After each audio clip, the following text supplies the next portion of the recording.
Chapter 201, Odin, the Will of Nature, Room of Requirement. Magic is an idealistic force, Charles recited to himself, that runs through every system. Whether it's expecto patronum, love magic, or the twisted dark arts, every spell needs a corresponding will to drive it. Even the simplest charms require clear thought and intent. That's the basic rule of magic. No matter how ancient the spell, it's no exception. The textbook definitions slid into place in his mind like familiar pages. The mist of confusion spread and then thinned. He'd locked on to the crucial missing factor. Will. Of course, will. A person's will has limits. In desperate moments, people find reserves of strength they never knew they had. Lily's sacrificial love for Harry, Mrs. Weasley's fierce protection of her children. But even then, they couldn't simply flick their wand and call down a firestorm to slay Voldemort, nor simply will the dead back to life. Human will ultimately has bounds. So what kind of will could unleash the mythical power of ancient magic? What will could stir storms, summon thunder and lightning to fill the sky? There had to be a secret. Outside, lightning had terrified everyone just moments before. With Dumbledore absent, Professor McGonagall had stepped into the breach, steadying the students. No matter what happens outside, she said, Hogwarts is the safest place in the magical world. Headmaster Dumbledore has gone to the Ministry to handle this. It will be resolved soon. You have half an hour to compose yourselves, and then lessons will continue. Panic dulled into nervous chatter. Finals were coming up. Failing classes was a more immediate fear than rumors of monsters. The professors who knew more than they let on kept their faces calm to avoid piling more stress on the students and drifted out of the Great Hall to prepare for the rest of the term. Professor Flitwick returned to his office as usual, took a cup of tea, and waited for the bell. A polite knock interrupted him. Charles? Flitwick smiled. He'd expected students looking for last-minute hints or exam answers, and was pleasantly surprised to see one of his most promising pupils. Is there something I can help you with? Charles' question made the little professor pause. Professor, he asked, texts say ancient runes contain truths about the universe, that all the world's mysteries are written in them. But textbooks also say that one of the major determinants of magic is the will used when casting. So what sort of will can unlock the mysteries of runes? Isn't that a paradox? Flitwick stared for a beat, astonished at such a direct question from a first year. You've been studying runes on your own? Charles nodded. With a flick of his wand, one of the 3 runes he had practiced sprang to life in the air, forming several magic nodes. Flitwick sighed, and his eyes shone with admiration. To reach this level in your first year, Charles, you are one of the most outstanding young wizards I've taught. He settled into explanation. You've asked an excellent question. It gets to the heart of the difference between ancient magic and modern magic. Ancient magics are incredibly powerful and very old. Many trace back to Greece thousands of years ago, and some originate elsewhere. Their power often far exceeds what modern wizards can comfortably wield. But today, few people use ancient magic. Why? Because ancient magic often depends on runes, and to unleash a rune's true power, you must tap into the force that the rune represents. Runes are said to contain the truths of the world. So how could ordinary human will control that magnitude of power? Even Headmaster Dumbledore could not do it. There is only one way. Flitwick paused, drawing out the moment like a teacher testing a student. Have you ever heard the most famous legend about runes? Charles answered at once. Do you mean Odin from Norse myth? The story says Odin hung himself from the world tree for 9 nights and 9 days, and only then did he obtain the mysteries of runes. That is a metaphor, Flitwick said. Some fools try to imitate Odin, hanging upside down, thinking blood rushing to the brain will give them insight. That's folly. The true meaning is that Odin bore the weight of the world. By enduring that burden, the will of the world flowed through him, and he gained understanding of the 33 runes. Do you see the difficulty? To master those runes, you must have a portion of the corresponding world's will infused into you. He leaned forward. If you want runes of lightning, you must endure lightning. The will that drives lightning must enter you. If you want runes of fire, you must be truly burned. But the prerequisite is survival. The nearer you get to the rune's essence, the more dangerous the process. That's why few masters of runes remain and why much ancient magic was lost. To master it is to risk everything. Flitwick's expression turned anxious. Child, this is curiosity, yes? You wouldn't actually attempt something so reckless? Charles' reply was immediate and solemn. Of course not, Professor. That would be too dangerous. The preparatory bell chimed, and Charles excused himself. As he walked away, Flitwick watched him go with a faint unease. He shook his head and tried to dismiss the worry. Surely not, he muttered. Not even a reckless Gryffindor would be that foolish. Charles, however, felt the conversation settle the last of his uncertainties. He now understood why his progress with ancient weather magic had stalled. Not because he lacked magical perception. He could complete 7 magic nodes and form the basic runic structure, but because he lacked the natural will. He remembered Troll Priest Sirius's furtive comments. The old giant's Titan blood probably flowed with the will needed for ancient fire, which explained why Sirius sensed something missing in Charles' magic, but couldn't name it. There was only one question left. Was it worth the risk? He looked up at the brooding sky. Electric currents flashed behind the clouds, raw and terrible. He hesitated.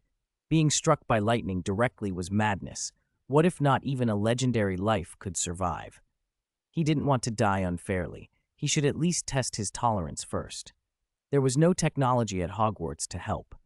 Any Muggle device would be neutralized by the castle's wards, and high-power electrical gear simply did not exist within the school. It would compromise secrecy and risk attracting Muggle attention. But Charles thought of a magical solution. He went to the 6th floor and stood before the portrait of troll-bashing Barnaby, cleared his mind with occlumency until only a single purpose remained, and willed himself. I need a place where I can be electrocuted. Something as close to real lightning as possible, but with the power dialed down so it won't kill me. A door appeared where there had been wall. He stepped through and stopped, stunned. Inside was not a simple room, but a seething layer of cloud. Dark, dense, a patch of storm. Electric serpents writhed through the air, their flashes throwing blue light against the clouds. Charles had known the Room of Requirement could hide objects and people, but he had never imagined it could render entire weather systems. He didn't know how the room accomplished such specific manifestations, but it didn't matter now. He took a breath and stepped toward one of the smaller electric snakes. As he entered its arc, a sharp tingling stung his skin. His hair rose, and the smell of ozone filled his nostrils. The discharge was far weaker than true lightning, painful but bearable. Charles watched the system panel in his mind as the current flowed through him. He could not yet sense the natural will Professor Flitwick had described, not in any clear way, but he felt something subtle. The bronze luster of the words "ancient weather magic" on his panel deepened. He had inched closer to bronze tier. If one simulated strike wouldn't be enough, he could have more. Confident now, Charles pushed off and strode deeper into the storm, stepping toward another writhing electric serpent. Chapter 202, Abundant Harvest, Electrocution. Savior Charles stepped into the Room of Requirement and into a storm. Dozens of blue-white electric currents, like living snakes, writhed and coiled around him. They wrapped him almost immediately. Even through his pores, electricity arced outward. The pain that followed was far worse than any single shock he had ever endured. It was a different kind of agony, countless fine needles tearing along his nerves, a rasping, metallic sting that made him grit his teeth. Char, who had withstood torments most people could not imagine, clenched his fists and let out a low, involuntary growl. At the same time, beneath the pain, another sensation rushed through him, the raw, wild will of nature. It poured into his body along with the lightning, primitive, violent, and vast. A shocking thrill swelled in Char's chest, like lifting a veil and touching another layer of the heavens. For a while, his awareness was lost in the electric light. His body felt as if it had become a bolt of lightning itself, raging through dark clouds, tearing the sky, shaking the earth. Is this the will of nature? He thought, astonished. This feeling, this is incredible. He lost all sense of time until a faint alarm in his mind snapped him back. Then the pain hit like a tidal wave. His occlumency almost collapsed under it.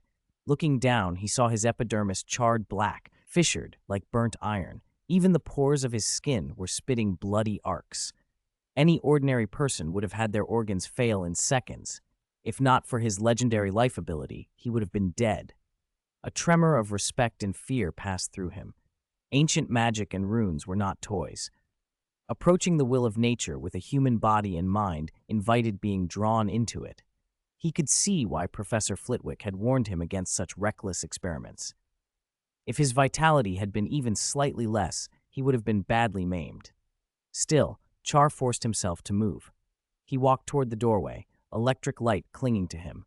As his heart rate quickened, circulation flushed through torn vessels and the blackened layer of skin began to crack and peel. New, tender flesh pushed visibly through the wounds. By the time he reached the entrance, he no longer looked completely ruined. Save for the occasional arc that still leapt from his body, it might have passed for a bad burn. He left the room of requirement where the lightning had dimmed. The needle-like pains lingered, but slowly ebbed. Char drew a long, shuddering breath and let his tensed nerves slacken. Even now, thinking back on the experience made his scalp prickle. The electric chair in the Muggle world suddenly seemed like an understatement of cruelty. Then his eyes slid to the system panel, and his amazement turned to joy. The progress bar for ancient weather magic had advanced noticeably. The will of nature he had touched felt denser inside him. The black iron luster beside ancient weather magic had thickened. If this kept up, he might soon meet the prerequisite will of nature to begin ancient weather magic proper. The primitive force he'd absorbed seemed to have left a faint residue in his body. He had the impression that if he cast last night's lightning spell now, its power would be transformed, and if he could make up the remaining gap in magic perception and raise ancient weather magic to bronze, its potency might even surpass his current strongest spell, the platinum-level Sectum Sempra. The changes weren't limited to weather magic. His occlumency, once bronze, was now threaded with silver. It was sitting on the node between bronze and silver. One more push, and it would advance. Char blinked in surprised delight. Coming to the room of requirement to let himself be electrocuted in service of runes and ancient magic had improved his occlumency faster than his lessons with Snape, the magical world's most formidable occlumens. How could that be? He thought it through. Occlumency was ultimately a clash of wills. The tiny remnant of the will of nature in him might be acting like a trump card, an extra edge in a contest of minds. If he could someday fully harness the will of nature, the strength of his occlumency might outstrip even Snape's. The world might struggle to find mental magic that could pierce him. A faint, newly formed line of text at the bottom of the ability column caught his eye. It flickered, not yet stable. Lightning resistance? He hadn't planted any reward-giving crops for that. Has legendary life sublimated and granted me damage resistance? Or did the will of nature implant a trace of resistance against lightning? He wondered. Either explanation was welcome. To push ancient weather magic higher, he would sooner or later have to face lightning directly. Without lightning resistance, no flesh and blood body could survive that. Even legendary life had its limits. If lightning was to be mastered, he needed resistance, and getting it now would be ideal. The results so far were too good to stop. Char turned and stepped back into the room. The electric snake seemed refreshed, prouder, and more brilliant. He strode to the center, let the currents coil around him again, and let the pain tear at him. Fresh skin that had just grown blackened under the arcs. His nerves tightened, then steadied as he forced his occlumency to hold. He sharpened his focus until his mind was a blade. He entered a flow state, feeling the will of nature pour into him and trying to understand and keep it. As the sparks eroded his flesh a little, his system panel glowed. Ancient weather magic, occlumency, lightning resistance all brightened. Only when the lightning dimmed enough did he break the flow. The accumulated pain hit like a punch and he staggered. Char's skin split again, new flesh pushed up through the wounds. He breathed hard, then walked out, and after recovering a moment, plunged back in. He repeated the cycle until lunch. Around Hogwarts, professors and students alike had noticed strange flickering in the castle's lights since morning. The lamps, fed by Hogwarts' own magic, had gone on and off intermittently. Even long-serving staff were puzzled. For such instability, the castle must be consuming a tremendous amount of ambient magic. What could possibly be drawing that much power? By midday, the phenomenon stopped and relief spread through the school. Char, exhausted, sank against the corridor wall on the 6th floor. He had reached his limit for the moment, but the rewards were undeniable. On his system panel, the black iron luster of ancient weather magic had grown significantly. It was close to covering the skill's name. The occlumency entry was now fully silver. Occlumency, it had advanced. He smiled, thinking Snape might not have seen such rapid progress even in his own day. Feeling a little steadier, Char headed to the Great Hall to clear his head. Just as he sat, an owl arrived with another letter from Tonks. Her handwriting, so gloomy at breakfast, was now lively and buzzing with news. Things have turned around. Professor Quirrell has joined our team. Merlin above, he truly is a genius. As soon as he arrived, he proposed several constructive measures. We haven't caught the monster yet, but this morning, thanks to his suggestions, we rescued a survivor in another disappearance case.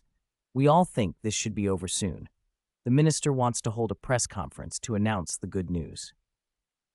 Copies of the Daily Prophet arrived shortly after, brief and focused on the rescue and Quirrell's role. After classes, the students devoured the paper. Spirits lifted, chatter erupted. I told you Professor Quirrell was hiding his talents. He's been silently protecting Hogwarts for ages, doing things the world never knew. Even sick, he stepped up when monsters ravaged the magical world. He's on the side of justice. Ravenclaw tablemates beamed. Quirrell was one of their own, and the house felt proud to call him theirs. But at the Hufflepuff table, Char's smile faded. Quirrell had been brought onto the investigation team. How had he managed to infiltrate? What was his real motive? Thoughts tangled and spooled in his mind, but his newly minted silver occlumency cut through them like a cold blade. He forced himself calm. If Quirrell were the mastermind, rushing to warn Tonks would be dangerous. Quirrell had gained some legitimacy from Voldemort in the past. Transformed as he now was, that aspect might be even stronger. If Char sent a cautionary letter and Tonks became anxious while Quirrell was nearby, Quirrell could read her thoughts and put her in danger. Besides, Char had no proof. Accusations without evidence would only expose him. Resolving to act differently, Char decided he could not change events by panic. He would improve himself.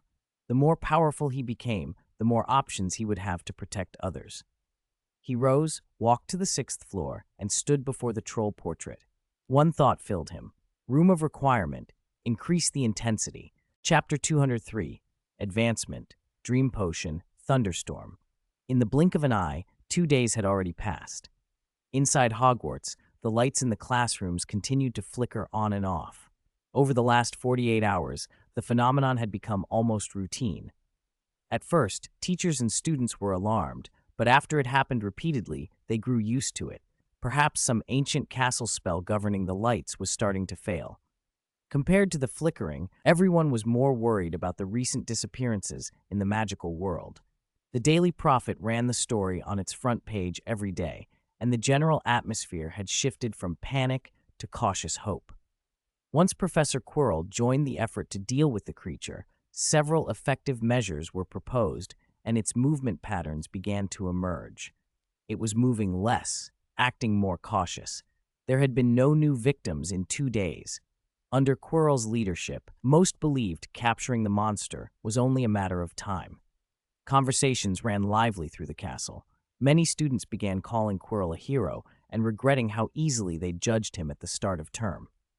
On the 6th floor corridor, Ciel Sprout stepped quickly out of the Room of Requirement. His eyes fell on the system panel. Compared to 2 days earlier, several of his abilities had improved dramatically. First, lightning resistance, once a flickering, barely legible entry, had solidified into a bronze sheen. Lightning resistance, bronze level, had been achieved. It was only bronze, but combined with Ciel's legendary life trait, its effect was impressive. Even with slightly stronger electric shocks, his body sustained less damage, the pain eased, and the strain on his spirit lessened. Ciel estimated that if he stacked lightning resistance up to platinum, he might be able to survive a natural lightning strike, though for safety, he'd prefer diamond or higher. Even more striking was his occlumency. Where it had been silver level 2 days ago, The entry on the panel was now gilded, gold-level occlumency. Ciel had not expected so rapid an increase. Even Professor Snape would be surprised. The boost didn't just harden his mental defenses, it enhanced his ability to use his spirit. Most importantly, his flow state grew deeper and more immersive. When he reached for the will of nature, the return on effort felt doubled. On the panel, the bronze-level sheen on ancient weather magic was almost solidified too. Because Ciel's magic perception still limited him, he hadn't built all 7 magic nodes or established a complete runic structure. Parts of the text were still uncovered, a barrier preventing full bronze-level status. That did not mean the repeated electric shocks had been wasted. Each strike enriched the natural will stored inside him. Ciel estimated he now had enough of the natural will to drive bronze-level ancient weather magic. His foundation in that art was steadily strengthening. Once the missing pieces locked into place, a leap forward, perhaps even from bronze to silver, was possible. Over the last 2 days, the electric light produced by the Room of Requirement when he cast ancient weather magic with 5 nodes had already felt completely different, like heaven and earth between versions. It had become a powerful trump card. His strength had grown markedly, but a problem remained, which is why he had not pushed further. The Room of Requirement's ability to produce electric light had an upper limit.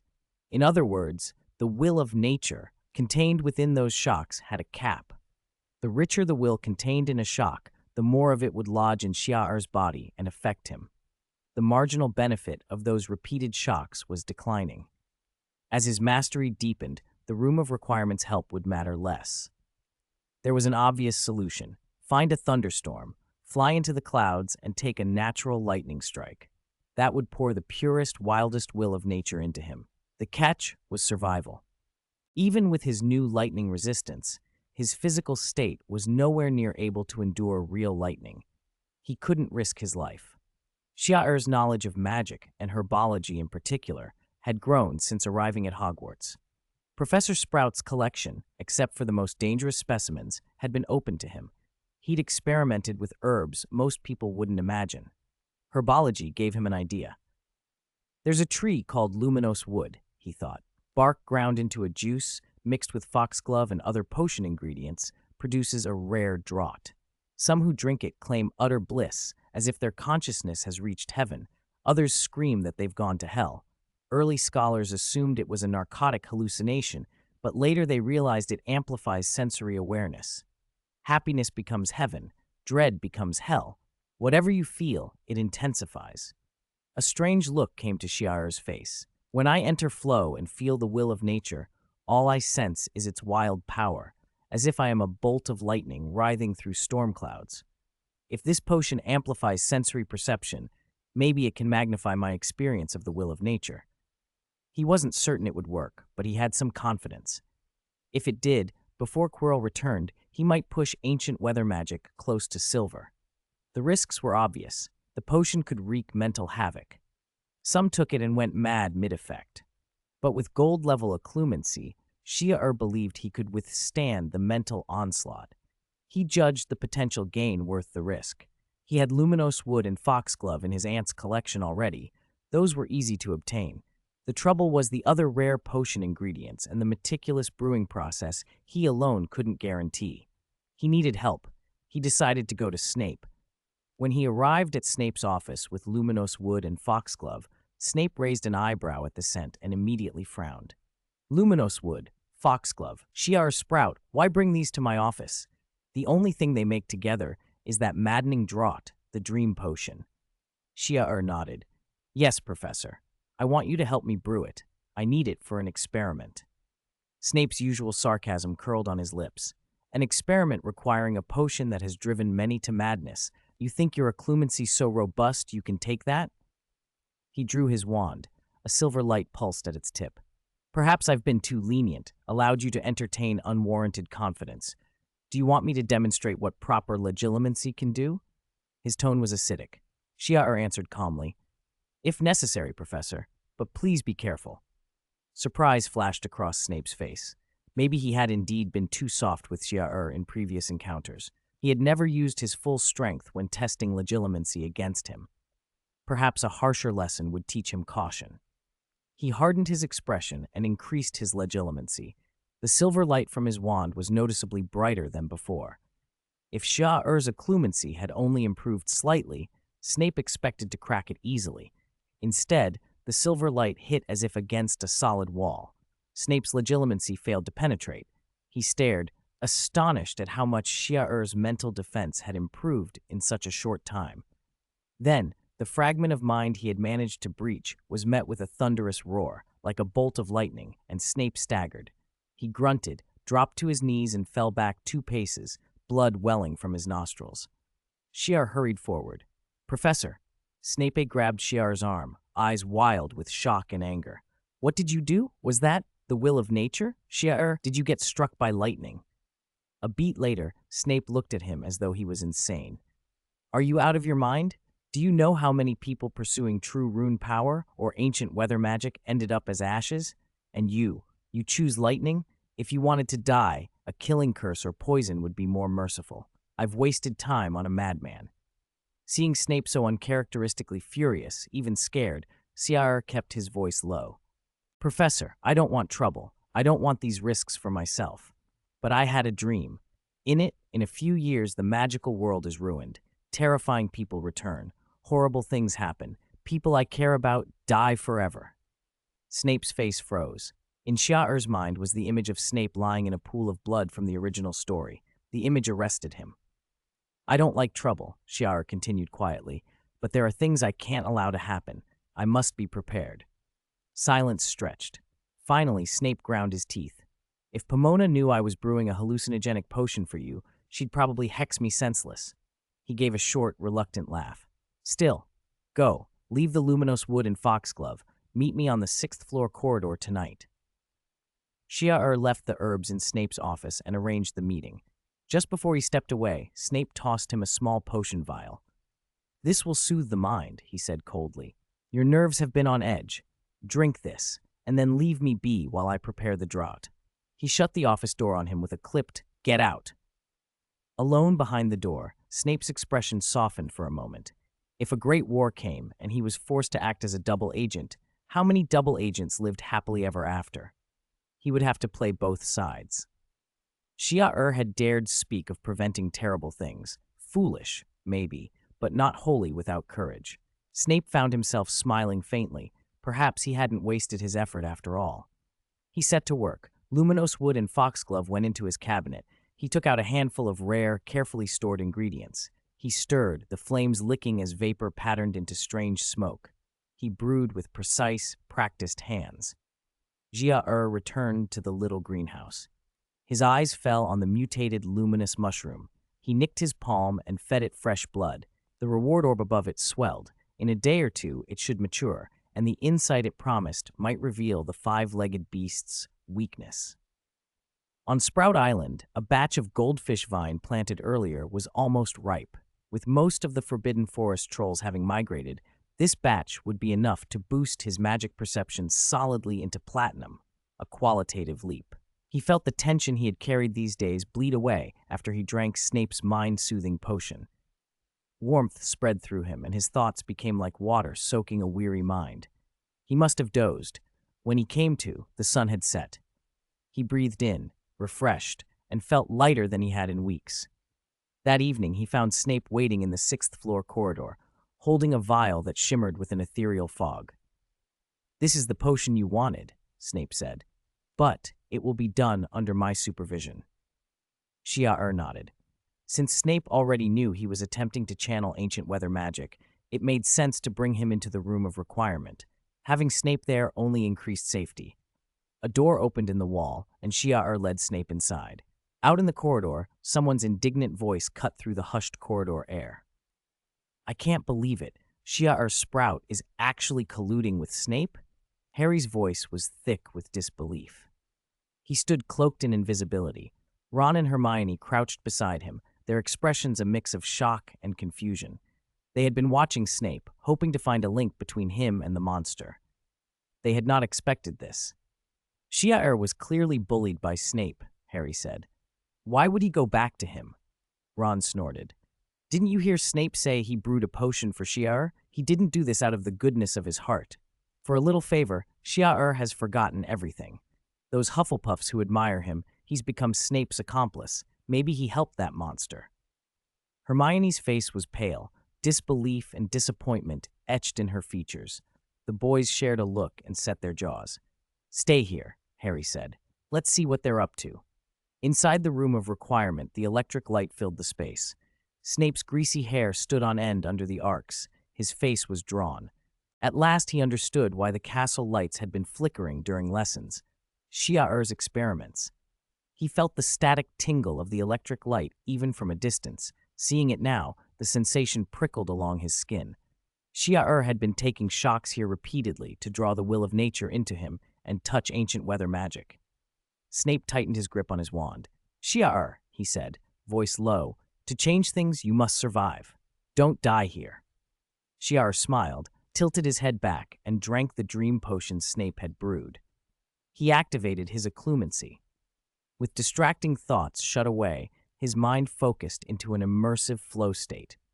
To an outsider, the potion seemed to have no visible effect, but Ciel knew the potion was ready. His occlumency had simply cut off the stray feelings the draught amplifies, leaving only the sensations he chose to engage. He stepped forward, placing one foot into the edge of the electric light. Crackling electricity wrapped his body. His flesh stung. In his mind, the will of nature rose, raw, wild, primitive power. He felt as if he had become a bolt of lightning. Then the potion took hold. In an instant, his vision filled with tangled, racing lightning. He was no longer merely a bolt. He was the storm itself. On the system panel, ancient weather magic had not yet fully reached bronze. Parts still lacked the bronze glow, but in the areas that were already touched, the bronze sheen flickered. In the space of a heartbeat, the bronze light solidified, and within it a glimmer of silver threaded through. Chapter 214, Surge, Doubt, Harvest. On the system panel, intense changes were unfolding. The portion of ancient weather magic that had previously shown a dark, black iron sheen now glowed with a warm bronze luster, flecked with silver sparks. Some of the text still looked dim, and the system still judged the overall level short of true black iron rank. But if Ciel could shore up the remaining gaps, his proficiency in ancient weather magic could rise dramatically in a short time, perhaps even leap to a level approaching the silver rank. At the same time, the occlumency entry on the panel shone more brightly than before. Whenever Ciel let his consciousness immerse in the will of nature, the golden light flared more brilliant. The illusion potion had indeed done its work. Even without increasing the intensity of the lightning, it let Ciel access a far richer strand of nature's will. Whether that experience was genuinely the will of nature or an exquisitely realistic hallucination produced by the potion, Ciel could not tell, but the changes on the system panel were real and undeniable. Just as Ciel was about to luxuriate in the sensation of becoming a storm to push ancient weather magic and occlumency even further, a rough mental intrusion slammed into his mind. Snape's voice. "Idiot, have you forgotten? While you're lost in that, your body is suffering. Pain is magnified. If you keep it up, all the pain will rush in at once. You think your occlumency can withstand that?" Snape's crude interruption yanked Ciel back to the present. His endurance might be higher than Snape estimated, but the illusion potion was not an infinite resource. Why risk everything and push to the edge? Immediately, Ciel drove his occlumency to full power. He expelled all stray thoughts and forced even the thunderstorm sensation from his mind. On the system panel, ancient weather magic and occlumency calmed, but in his body, the consequences came in a wave exactly as Snape had warned. When Ciel's consciousness snapped back to his physical self, pain far greater than any he'd previously endured poured through his nerves and skin. His face went ashen. He had never experienced the Cruciatus curse, but he imagined it could not be very different.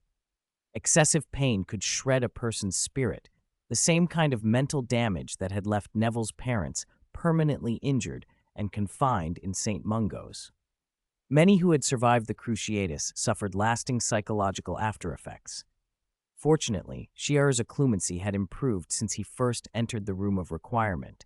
The surge of agony pushed his mental ward to the brink. but through gritted teeth and sheer will, he held it together. When the pain finally ebbed, his body relaxed. He panted, skin blackened by electric light, cracking in places as new flesh oozed beneath. Waves of itch and ache rolled over him, but by now he was used to such sensations. Between clenched teeth, he managed to spare some capacity to thank Snape, who still stood tense and sprinkling healing powders. "Professor," Ciel croaked, "thank you for the warning. If you hadn't—" Snape's expression did not soften. He still looked wound-tight, his hands trembling slightly as he scattered the healing dust. Through gritted teeth, he said, "Ciel Sprout, I must have been mad to agree to brew an illusion potion for you. If you had died here or gone mad, everyone would have said I tortured you with the cruciatus. If you'd like to send me to Azkaban, just say so." Ciel laughed awkwardly. It had been risky. If Snape hadn't intervened, his occlumency might very well have been breached. But when he glanced at the system panel and saw the progress in ancient weather magic, occlumency, even his lightning resistance now showing a bronze tone within the black iron sheen, his eyes brightened. This suffering had not been in vain. The gain was equivalent to a whole day of electric shocks. If he repeated the process a few more times, he believed he could push ancient weather magic to silver and occlumency toward the platinum rank before Quirrell returned to Hogwarts. "Professor," Ciel said, "first time was unfamiliar. Second time I know what to expect. Since nothing went wrong, the method seems safe. There should be enough ingredients to brew more than one potion, right?" Snape's cheek twitched at Ciel's single-mindedness. He'd thought he'd been reckless in his youth, but here was someone even less sensible. His voice was cold.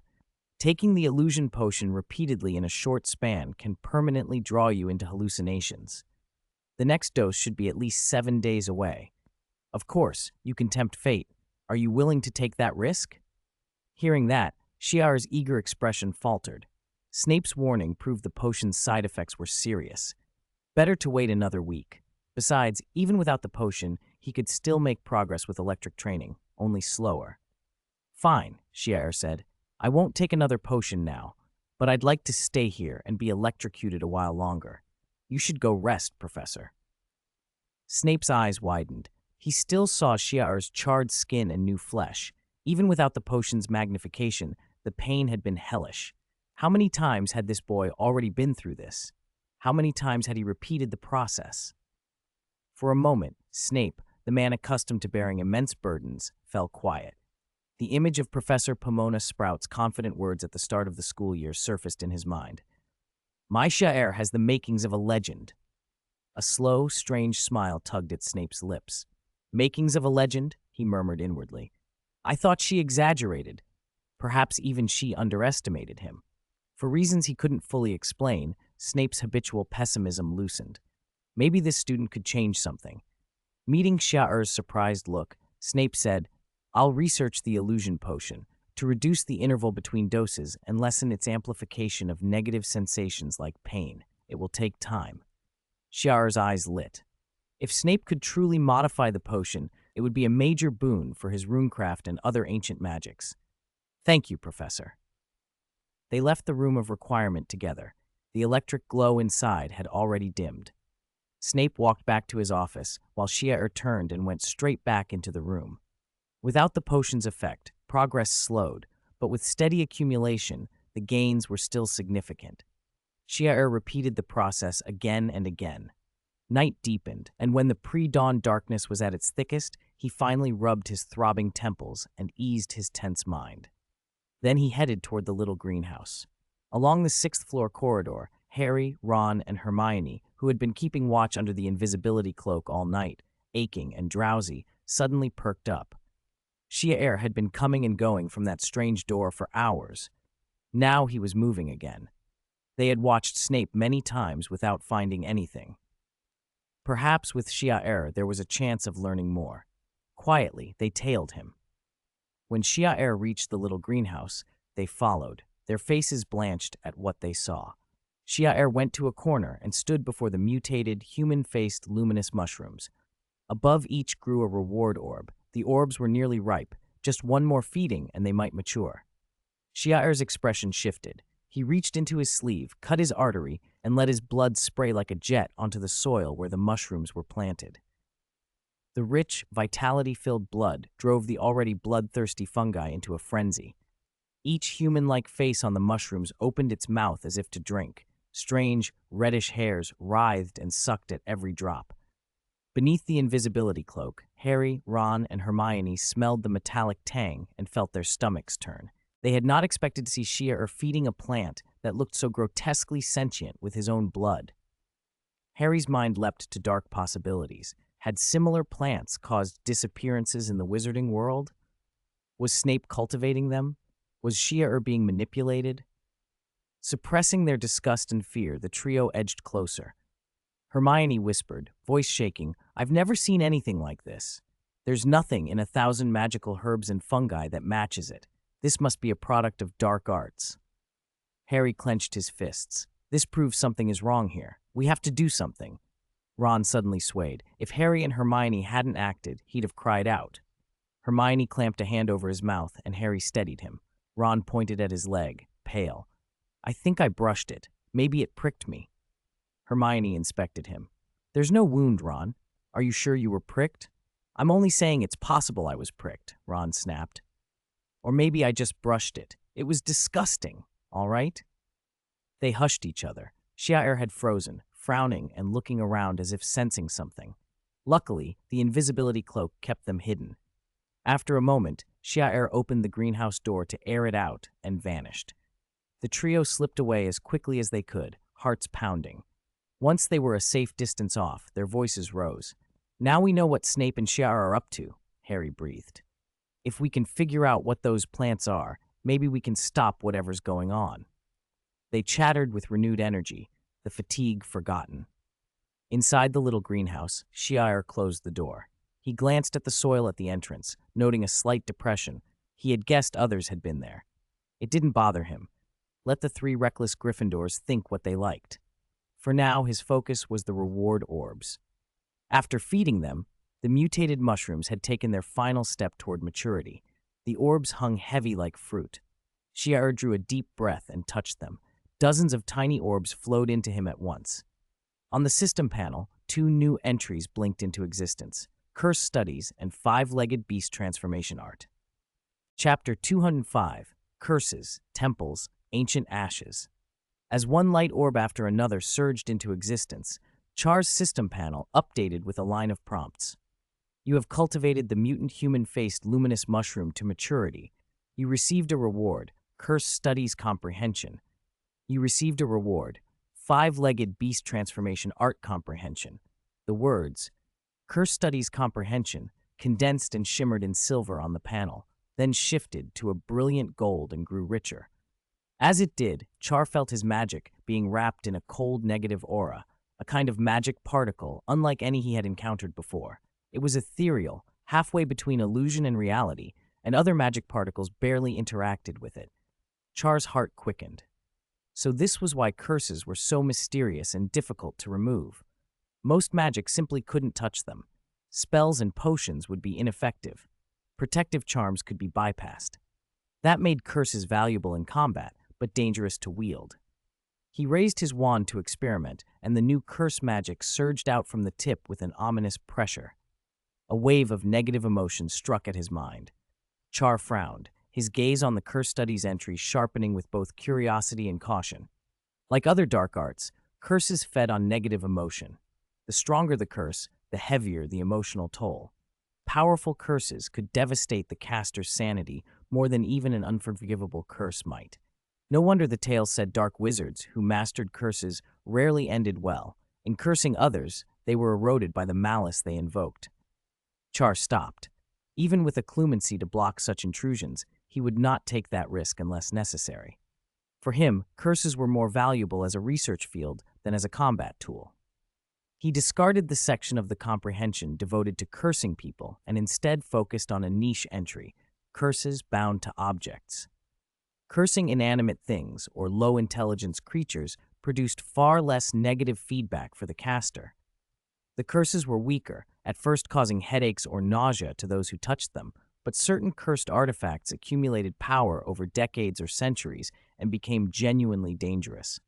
That lack of immediacy was why most curse studies researchers ignored them, but for Char it was interesting. If a curse could alter material properties, a bronze mirror becoming smoother, jewelry taking on a crystalline sheen, what would happen if one cursed plant seeds? In the Muggle world, radiation and other stresses induced mutations. In herbology, could a curse like a magical radiation inducing new traits? He remembered the batch of Margaret in the Sprout family greenhouse he'd been levitating to try to encourage novel traits. Nothing had come of it. Maybe combining that with a mild curse would accelerate varietal changes.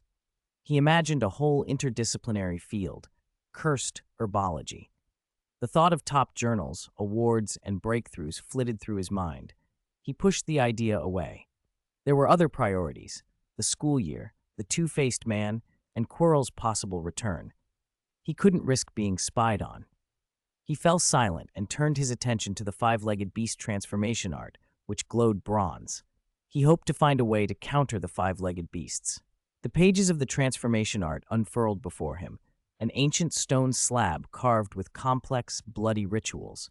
Most patterns were worn away. The only intact ritual described transforming humans into five-legged beasts.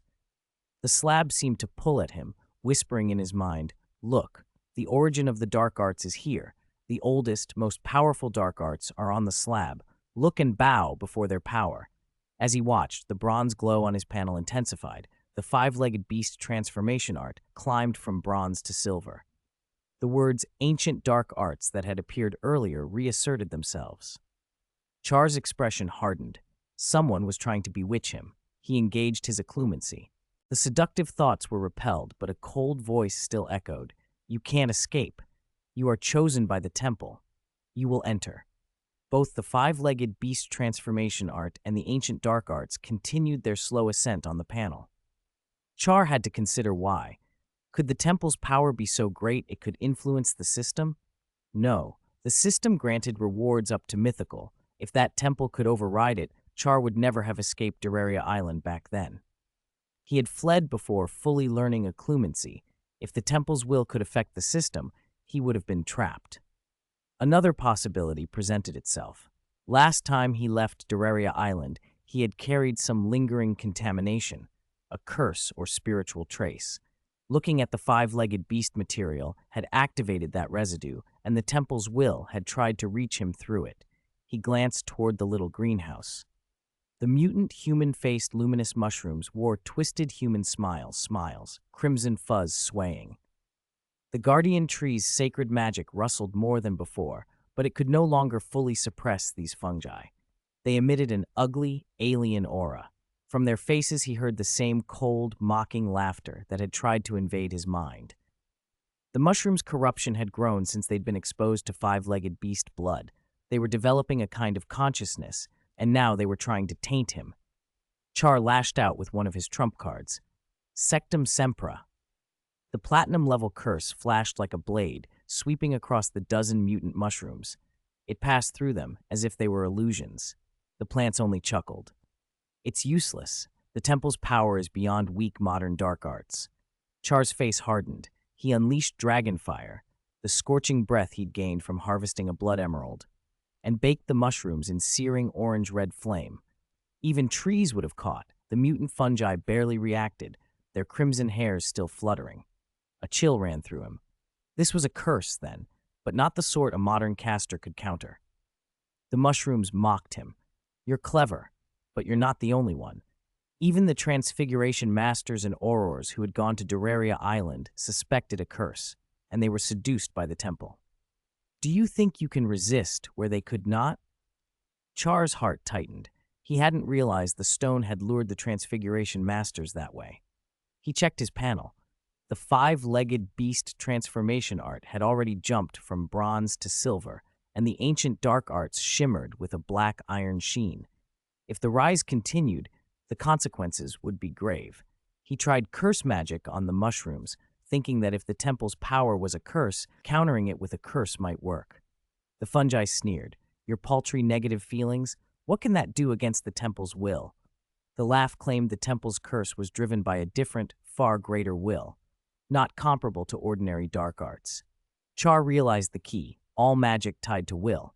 This corruption was driven by an ancient will. Ordinary magic couldn't counter it. He still had one trump card: shadow.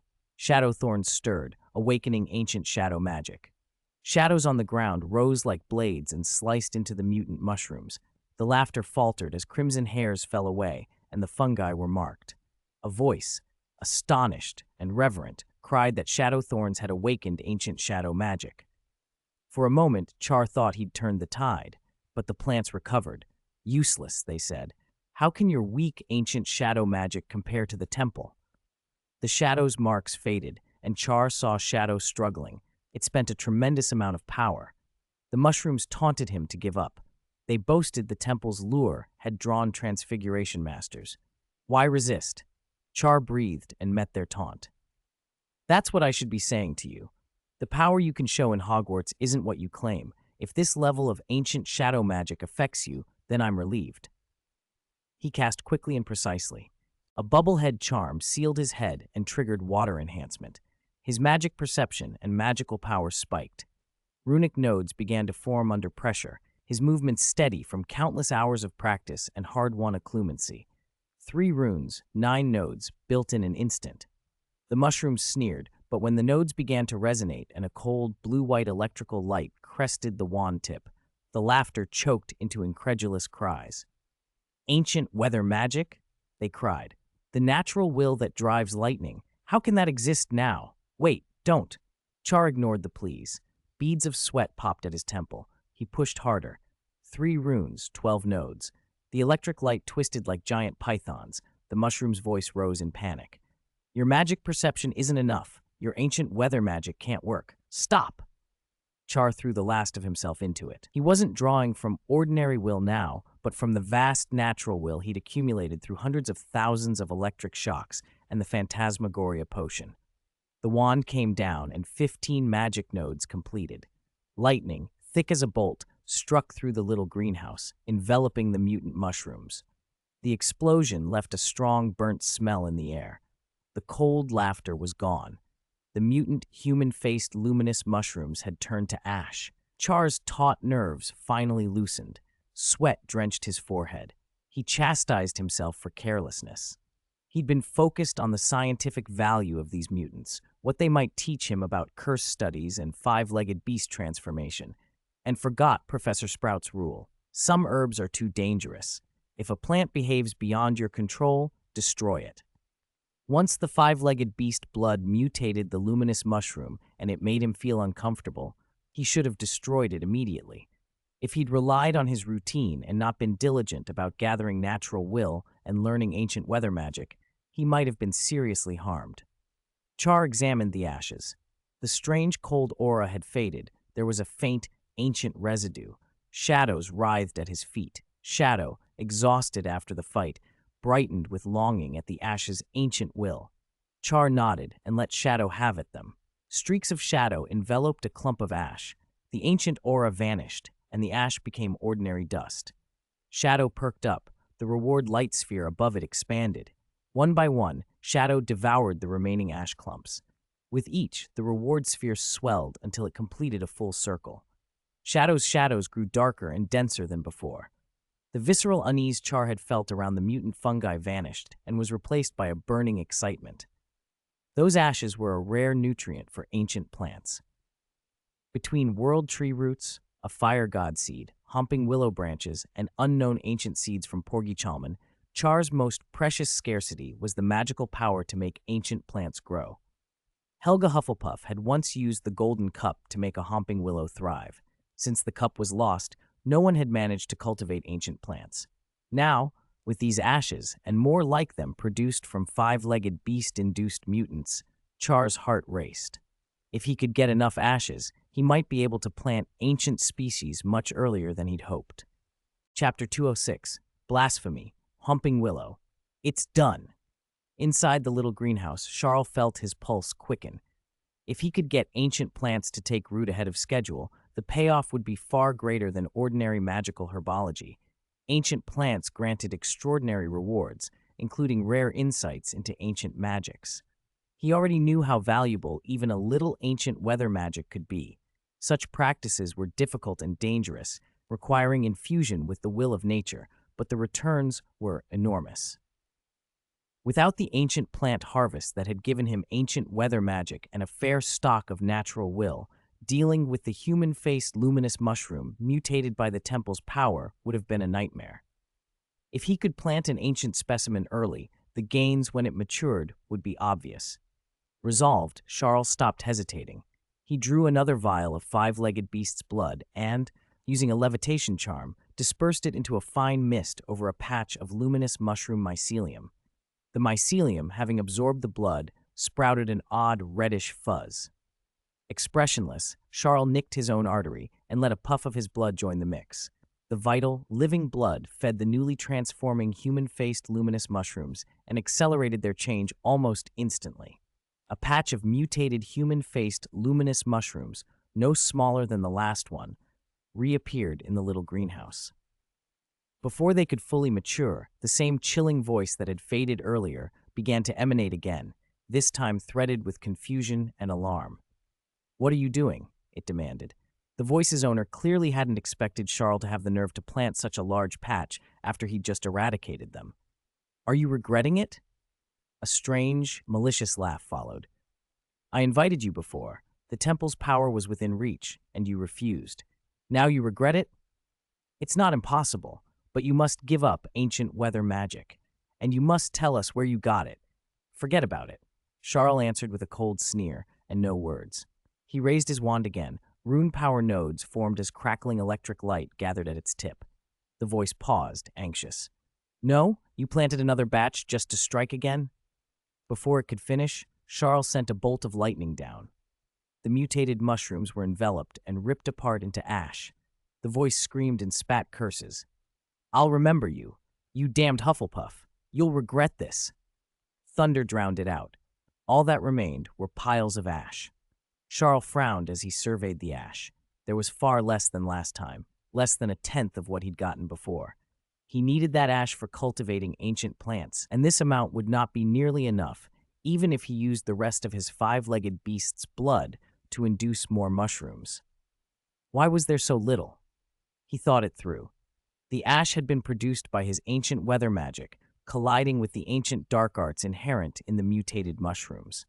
Maybe the two ancient wills canceled and left concentrated ancient magical energy behind that could aid ancient plant growth. This time, though, the mushrooms had been newly transformed and immature, so the dark arts force in them would be relatively weak, hence the smaller yield. Charles' gaze landed on the Demeter silver cup, an alchemical relic from the age of Olympus capable of performing a full ritual once every few months, creating special soil that accelerated plant maturation. He'd used it less than 3 months ago, but recent gains in faith power had shortened the cooldown. He had intended to spend the ritual soil on the guardian tree, the shadow thorns, and devil's snare, but another possibility presented itself. What if he used the ritual to force mature the mutated human-faced luminous mushrooms? If he did that, and combined the blood he added, which lowered the transformation threshold, the mushrooms would mature quickly and yield much more ancient ash than the ritual soil itself would produce if applied elsewhere. It was a gamble, but a reasonable one. If his conjecture was wrong, he'd lose only one use of the silver cup and would still obtain some ash. If he was right, the payoff would be huge. Charles took the Demeter silver cup and another vial of five-legged beast's blood, induced a fresh batch of mutated mushrooms, and began the ritual. The mutated mushroom voice seethed. "You're still doing it? You actually want to use the temple's power as nourishment? This is blasphemy. You will suffer divine punishment." Its red fuzz dimmed as the temple's power in the mushrooms began to withdraw. Charles didn't care. He struck the silver cup with his wand. A clear, melodious humming filled the little greenhouse as he chanted the ritual words, and the cup began to glow. "Proscendite glacium, vomere fulgente," he intoned. "Ring the silver cup once, break the frozen earth, let the plowshine gleam." The voice froze, incredulous. "This is Demeter's ritual magic? Demeter's silver cup? How can such a thing be in your hands?" It reeled at the sight. First, shadow thorns awakened with ancient shadow magic, then ancient weather magic, and now Demeter's relic. Its sense of the world was crumbling. The Demeter cup had near absolute sway over plants. If a plant grew in the earth, it would be forced to obey Demeter's power. Conveniently, the temple's corrupting power was trying to exploit the mutated mushrooms right now. The voice realized it could be beaten. Charles struck the cup twice more. Spargit grana auri, paleask terit. Ring the cup twice, scatter golden grain, thresh the chaff. Then again, cantate ovantes, seges alta virit. Ring the cup thrice, sing of abundant soil, let the crops flourish. Silver light poured from the cup and suffused the soil inside, transforming it into special, ancient-imbued soil that could force plants to mature. Charles pinched some and sprinkled it over the slumping, mutated mushrooms. Instantly, whether they liked it or not, the mushrooms surged to life and rocketed toward maturity. The ancient dark arts energy in them swelled, and the voice's panic turned to pleading. "Wait, I didn't mean to give more power. Don't take it." While gathering the reward orbs that winked into being, Charles waved his wand again.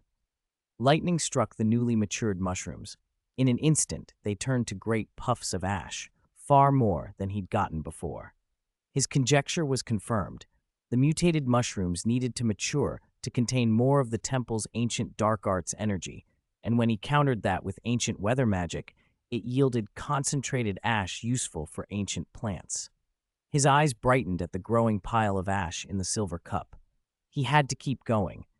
Under the combined effect of his blood and the Demeter cup, he planted batch after batch. The disembodied voice grew weaker, then bitterly spiteful. "You damned student, and that damned Demeter. I'll have revenge when I get out." Charles impatiently tapped his wand, and the voice vanished, dissolving into warm ancient ash. He would have continued if not for two constraints. The special soil in the Demeter cup had been spent, and he had only a small portion of five-legged beast's blood left, which he wanted to conserve. He stopped with some regret, but even that dissipated when he saw the harvest's rewards. On his system panel, his mastery of curse studies and of the five-legged beast transformation art had leapt ahead.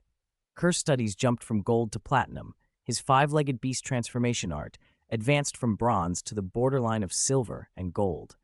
More importantly, there was a high mound of ancient ash before him, pulsing with dense ancient magical energy.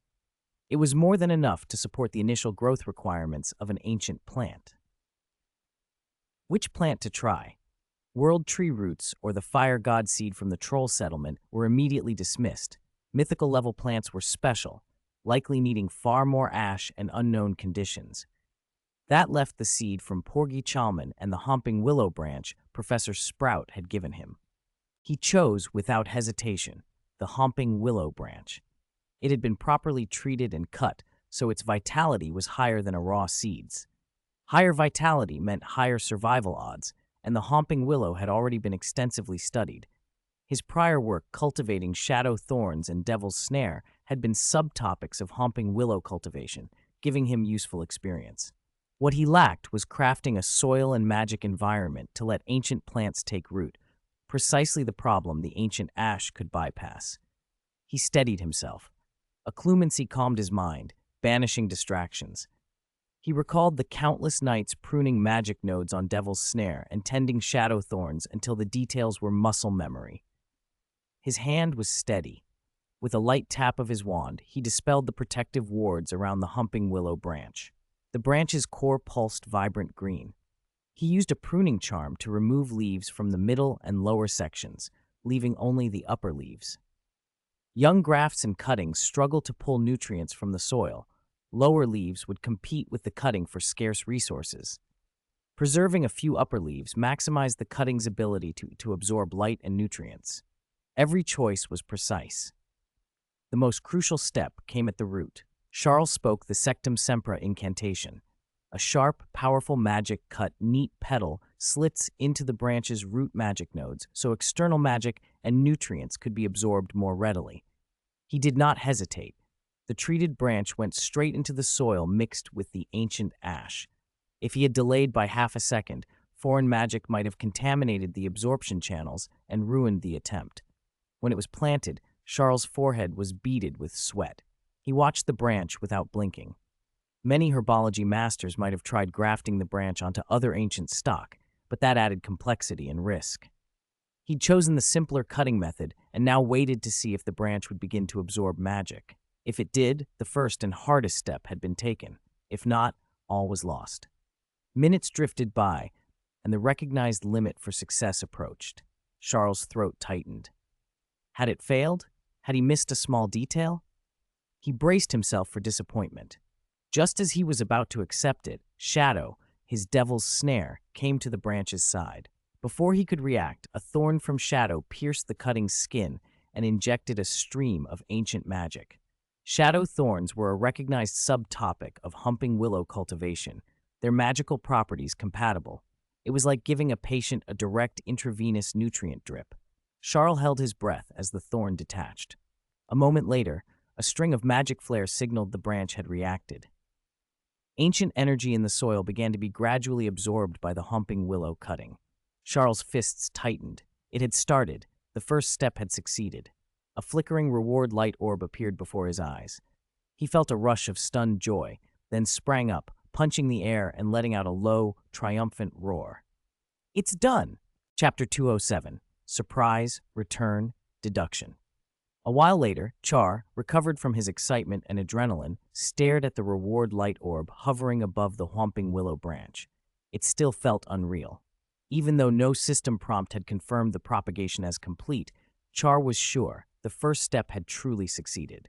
No matter what came next, no matter whether the entire propagation process could be finished, at least the first step, survival, was achieved. With that, everything else had hope. He exhaled deeply. If not for Shadow's help, this would certainly have failed. The intelligent shadow thorns assisting a humping willow branch's propagation, this was probably a concept herbology had never seen.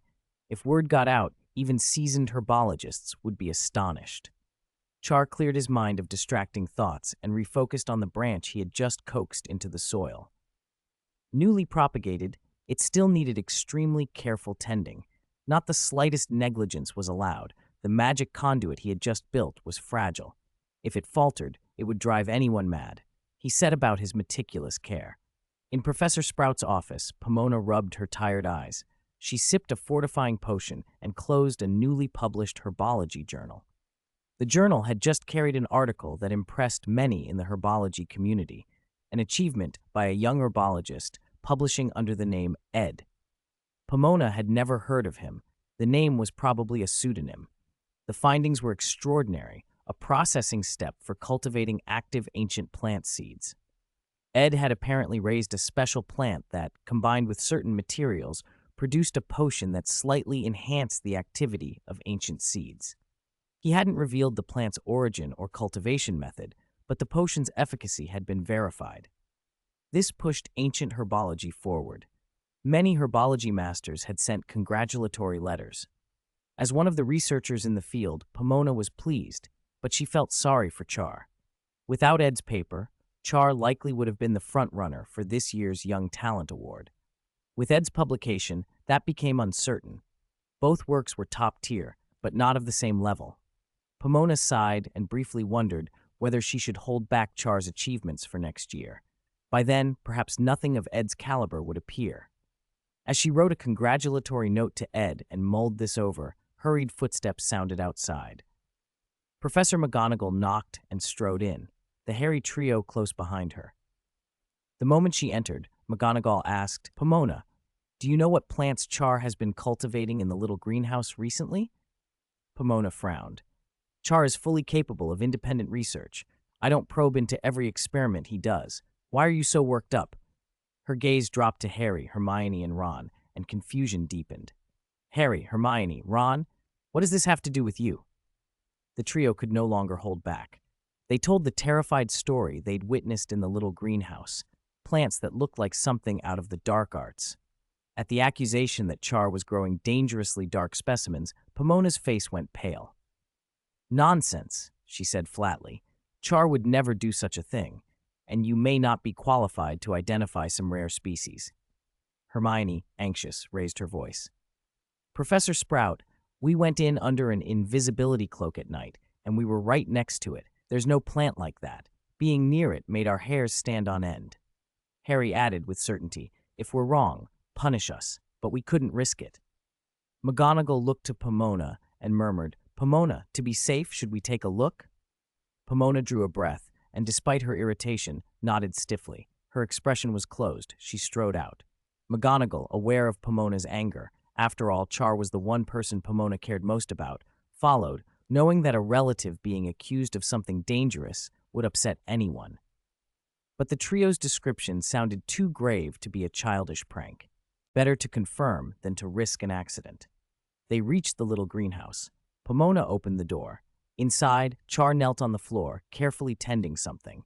Even when the door opened, he didn't flinch. Hermione's heart clenched. "Professor," she whispered, "from how Char looks, he might be under the influence of a dark arts plant. He might not even know what he's doing." McGonagall nodded. Dark arts-related objects, creatures, or plants could be beguiling. This could happen. She gripped her wand and stepped forward. Pomona's frown deepened as her gaze swept across the greenhouse. She sensed the magical aura of the plants. A herbologist of her stature could perceive a plant's condition through magical perception. The magic here felt strange, a burnt tang, like lightning had struck, and an ancient, weathered power. At the same time, an extremely familiar magic surfaced in her perception. The recognition hit her like a storm in her eyes. "This is," she whispered. "Yes, absolutely, it must be that." Pomona could no longer restrain herself. She rushed forward. Seeing the humping willow branch Char was carefully tending, feeling it draw magic from the soil, she breathed rapidly. She hadn't expected Char's herbology to advance so far, so fast. The humping willow's propagation had actually completed its first step. It was incredible. What baffled her more was that Char hadn't come to her for the rare potions ordinarily needed for such propagation. Those potions were indispensable for creating the right environment for a humping willow to propagate. They were rare, costly, and typically kept only by herbology masters. Char had likely completed the first step without using potions. How? Pomona's insight clicked. He must have used a new method that bypassed potions entirely. She tried to steady herself, but burst into laughter at the thought. She'd worried this year's youth award might be out of reach. Now she wasn't so sure. McGonagall and the trio felt a chill. Why did Pomona look so seized with admiration? Could this be a dark arts effect, even on a herbology master? McGonagall tightened her hand on her wand, grabbed Pomona by the arm, and hissed, "Pomona, snap out of it!" A protective charm imbued with sacred magic was cast toward Pomona. Pomona looked at McGonagall in confusion. "Minerva, what are you doing?" McGonagall realized the charm had no effect. Pomona wasn't bewitched. She was genuinely thrilled. Then McGonagall looked at the branch and, despite not being a herbologist, recognized the humping willow's unmistakable traits from years of working alongside Pomona. This was no dark arts specimen. This was Char's successful propagation of a humping willow, an advance in a topic Pomona had studied for years. McGonagall's face flushed crimson. She turned to the trio. "Where is the red, blood-feeding plant you described? Don't tell me it's this humping willow branch you saw?" Harry, Hermione, and Ron exchanged stunned looks.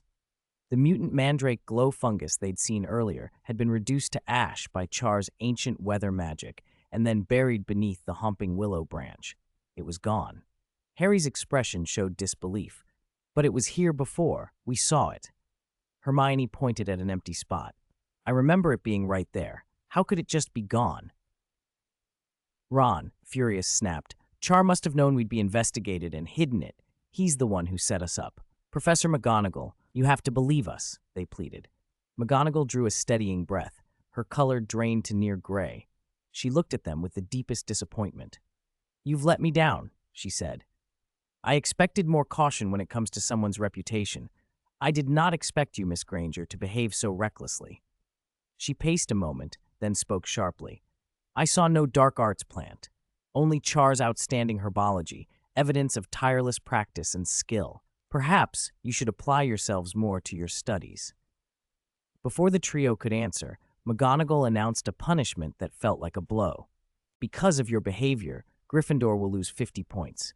Each of you loses 50 points." The trio's faces fell. Their actions had just cost Gryffindor a total of 150 points. Gryffindor had been ahead of Slytherin and Ravenclaw in the standings. Perhaps the House Cup was slipping away. With this deduction, Slytherin might well surpass them. Then McGonagall's face grew even sterner. To teach you a lesson, and to impress upon you the severity of accusing others, you will patrol the Forbidden Forest. The trio's minds went blank. They had not expected such a punishment. Char, tending the humping willow branch, heard this. A flicker of surprise crossed his eyes. He hadn't expected the original story point deduction to still occur in this situation.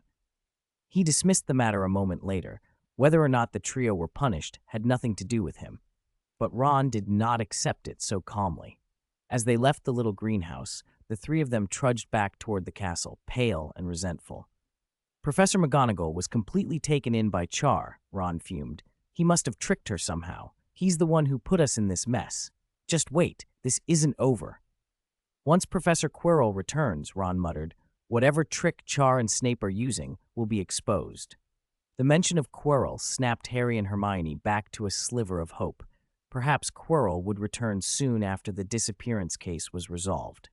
Still, moodily looking at the castle looming ahead, the trio fell silent. Inside, a storm likely waited. Back in the greenhouse, Pomona peppered Char with questions about his propagation method. To avoid alarming her, Char omitted the part about cultivating the mutant mandrake glow fungus and the near dark arts incident. He explained, instead, that residual magic from Hufflepuff's golden cup still lay deep in the little greenhouse soil, which could plausibly aid propagation. Pomona accepted this as reasonable, but still felt a twinge of regret. If that were all, Char's work might not match Ed's paper in impact this year. Then Char mentioned that shadow thorns could help the Humping Willow branch absorb magic during propagation. At once, Pomona's eyes lit up. Indeed, she said. That is possible, an unexpected approach. This could significantly increase the first step's success rate. Her excitement settled her. That alone could make Char's achievement competitive with Ed's. Combined with his other work, he might very well take the Young Talent Award. As Pomona and Char discussed propagation, a silver phoenix patronus swooped to the greenhouse. Dumbledore's voice echoed from it. Pomona, come to my office. There's important news regarding the disappearance case. Pomona's enthusiasm was checked. Given the unrest caused by the disappearances, she hurried to the headmaster's office. A little later, an owl beat its wings outside the little greenhouse. Tonks had sent Char a letter. Char opened it and his pupils narrowed. Tonks wrote with brisk confidence, "We've located the monster's hiding area and set up a tight blockade. This will be over in 2 or 3 days at most." Char breathed in slowly. The private joy he'd felt over the Humping Willow settled. The disappearance case might end soon. Quirrell would likely return to Hogwarts. This school year would probably not get any more peaceful for him. His expression grew serious, but he did not panic. He had anticipated this day. His confrontation with the mutant mandrake glow fungus had also confirmed something. The five-legged beast's power emanated from ancient dark arts in that temple, and that power could be affected by ancient magic. His ancient weather magic had seemed to restrain it. If that magic could hamper the temple's power, it might be even more effective against Quirrell, who'd been transformed into the five-legged beast. There's a problem, he thought. My casting speed for ancient weather magic is still rather slow. For maximum power, I need a lot of time to construct the magic nodes. If Quirrell gets an opening, I might not be able to buy enough time to cast it fully. I need stronger control and entanglement. Ordinary binding charms will be much less effective on the five-legged beast. He considered countermeasures, then glanced at the system panel. Something he had overlooked caught his eye. The levitation charm deduction ability enhancement, platinum grade, he'd obtained after harvesting the Elber tree. An idea sparked in his mind. Chapter 208, Principles, Reconstruction, and Self-Created Charms. When Char noticed the enhanced levitation charm deduction ability glowing on his system panel, something he had long overlooked, his eyes brightened. If he had to name his most effective control charm right now, it would be Levicorpus. Snape had poured a great deal of ingenuity into creating it, especially its ability to be cast wandlessly and without an incantation, an extremely rare trait. But it was still a student creation, and it had flaws. In exchange for being cast without a wand or words, its control force was limited. Against humans it worked well, suspending them in the air, but against non-humans, its effect fell off sharply. Targets with strong magic resistance or large mass were barely affected. That was why Char had never used Levicorpus on Doraria Island or against the giant priest in the Forbidden Forest. Preparing for Quirrell's return, Char refocused on the spell. Other control charms might match Levicorpus in effect, but none matched it for casting speed and simplicity. In the short term, it was irreplaceable. He had long considered its weaknesses. When his power had been weaker, he'd thought of a sequence. First, use a levitation charm to lighten the enemy's weight, then Levicorpus to hoist them higher, and finally Liberacorpus to drop them. 3 consecutive charms would likely leave a normal human with a severe concussion or worse. But 3 spells were cumbersome. If the sequence could be condensed into one charm, that would be ideal, an improved control spell that would compensate for Levicorpus's shortcomings. At the time, however, his foundation had been too weak. Creating such a charm unaided had been nearly impossible. Now, things were different. His studies in transfiguration and runes had brought him closer to magic's deeper principles, and the platinum tier enhanced levitation charm deduction ability made the idea plausible. Char decided to realize the concept, but he didn't rush in blindly. He pulled out the Half-Blood Prince textbook. There was no point reinventing the wheel. Building on the work of predecessors would save time and reduce mistakes. Snape had documented the entire process behind Levicorpus. Understanding it thoroughly would be invaluable. Char read through Snape's account again and again. Where he had once been baffled, he now appreciated Snape's subtlety. Even with the platinum tier deduction ability, his system panel's glow grew stronger as he reabsorbed the Half-Blood Prince's explanations. His foundation had deepened. Snape's approach, Char realized, had been clever. Runes could construct countless internal magic nodes. Different configurations of the 33 primitive runes could produce almost any effect. Wizards well-versed in runes could compose new charms by finding the right arrangements. Snape had taken a pragmatic shortcut. He deconstructed the levitation charm into a runic configuration, encoding the incantation and wand gesture into a pattern of nodes. That configuration contained 23 nodes. To make the spell wandless and wordless, Snape repeatedly reduced and reshaped that pattern from 23 to 13, then to 7. Finally, by exploiting resonance among runic nodes, where, in certain circumstances, a rune's power could be partially exerted without building a full set of nodes, he found 3 special nodes that, when arranged just so, replicated the effect of levitation. From that foundation, with an incantation and gesture wrapped around it, Levicorpus was born. Where Char had once missed the brilliance of that chain of thought, now he saw why Snape had been proud of it. Finding those 3 resonant nodes required both deep attainment and luck. But since Snape had laid them out in the textbook, Char's job was much easier. He could base his modifications on that core. If Snape had left nothing, Char's task would have been exponentially harder. Armed with that understanding and the enhanced deduction ability, Char set about supplementing those 3 nodes. To his surprise, the work felt less obscure than he had feared. It was as if a peculiar intuition lit a path through the dark, helping him locate new nodes that could combine with the 3 to yield the effects he wanted. The system panel's notice, levitation charm deduction ability enhanced, shone bright, and he realized the enhancement was active, guiding his process. He entered a flow state and began creating derivatives of the levitation charm and Levicorpus, aiming for a single, compact control charm that could lighten, hoist, and release an opponent in sequence. As he experimented, the panel's luster grew deeper. The entries for Platinum Tier Levitation Charm and Levicorpus on the system panel, once distinct, began to blur at the edges, imperceptibly shifting toward each other. Letters faded and reformed. The 2 charms seemed to be merging, their configurations knitting together into new text. Minute by minute, the trend advanced. Char worked without pause, testing combinations, trimming nodes, coaxing resonance where it would most effectively simulate multiple effects at once. Time slipped by unnoticed. In the blink of an eye, 2 days had passed. Chapter 209, Bottleneck, Strange Dreams, New Charm Achieved. 2 days later. Inside the little greenhouse, Chang watched a single leaf with quiet concentration. His right hand made a small gesture, and magic flowed out. The leaf floated up obediently for a moment, then began to wobble. It swayed and fell back to the soil with a soft thud. Chang frowned and glanced down at the system panel. The words levitation charm and incarcerus had become blurred at the edges and were starting to merge. It looked like only a hairline separated them now, almost a new charm. In the past 2 days, he had relied on the levitation charm's enhanced deductive ability to extend the rune combinations. Where Incarcerus originally used 3 magic nodes, Chang had added 2 more, forming a 5-node resonance. He had tried, adjusted, and reconfigured the nodes 77 different ways, but he could not preserve Incarcerus' defining feature, the ability to be cast wandlessly and without incantation. No matter what he changed, that characteristic slipped away.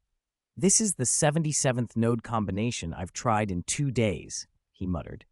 "Still not reaching the desired outcome?" Chang shook his head. He didn't want to waste time brooding. There was no shame in thinking for himself, but it was also not shameful to ask for help. He checked his timetable.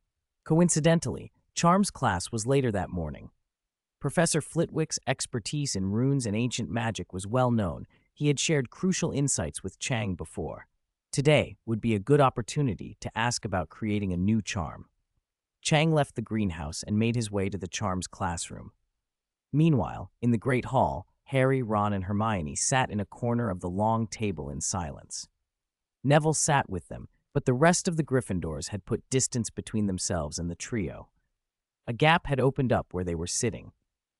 2 days earlier, Professor McGonagall had docked an astonishing 150 points from them, and Gryffindor had tumbled from the top of the standings. Slytherin leapt ahead. The Slytherins were openly pleased. After hearing why the points had been taken, the trio had reported Chang for growing a suspicious dark arts crop. The Slytherins almost welcomed Harry, Ron, and Hermione to their table with smug smiles. That kind of spectacle did not endear them to their own housemates. Even Hufflepuff, who had been sympathetic before, drew a line. Backstabbing and reporting classmates was anathema to Hufflepuff values, and the trio had reported Chang, someone well regarded in Hufflepuff. No one wanted to sit near them. They ate breakfast in silence, distracted and cold-shouldered. Ron, however, wore a different expression. Now and then a smile tugged at his mouth. He seemed to be replaying something wonderful in his head. Harry broke the silence. "Ron?" Ron looked up from his porridge. You had that strange dream today, right?" Harry asked. Hermione leaned in, curious.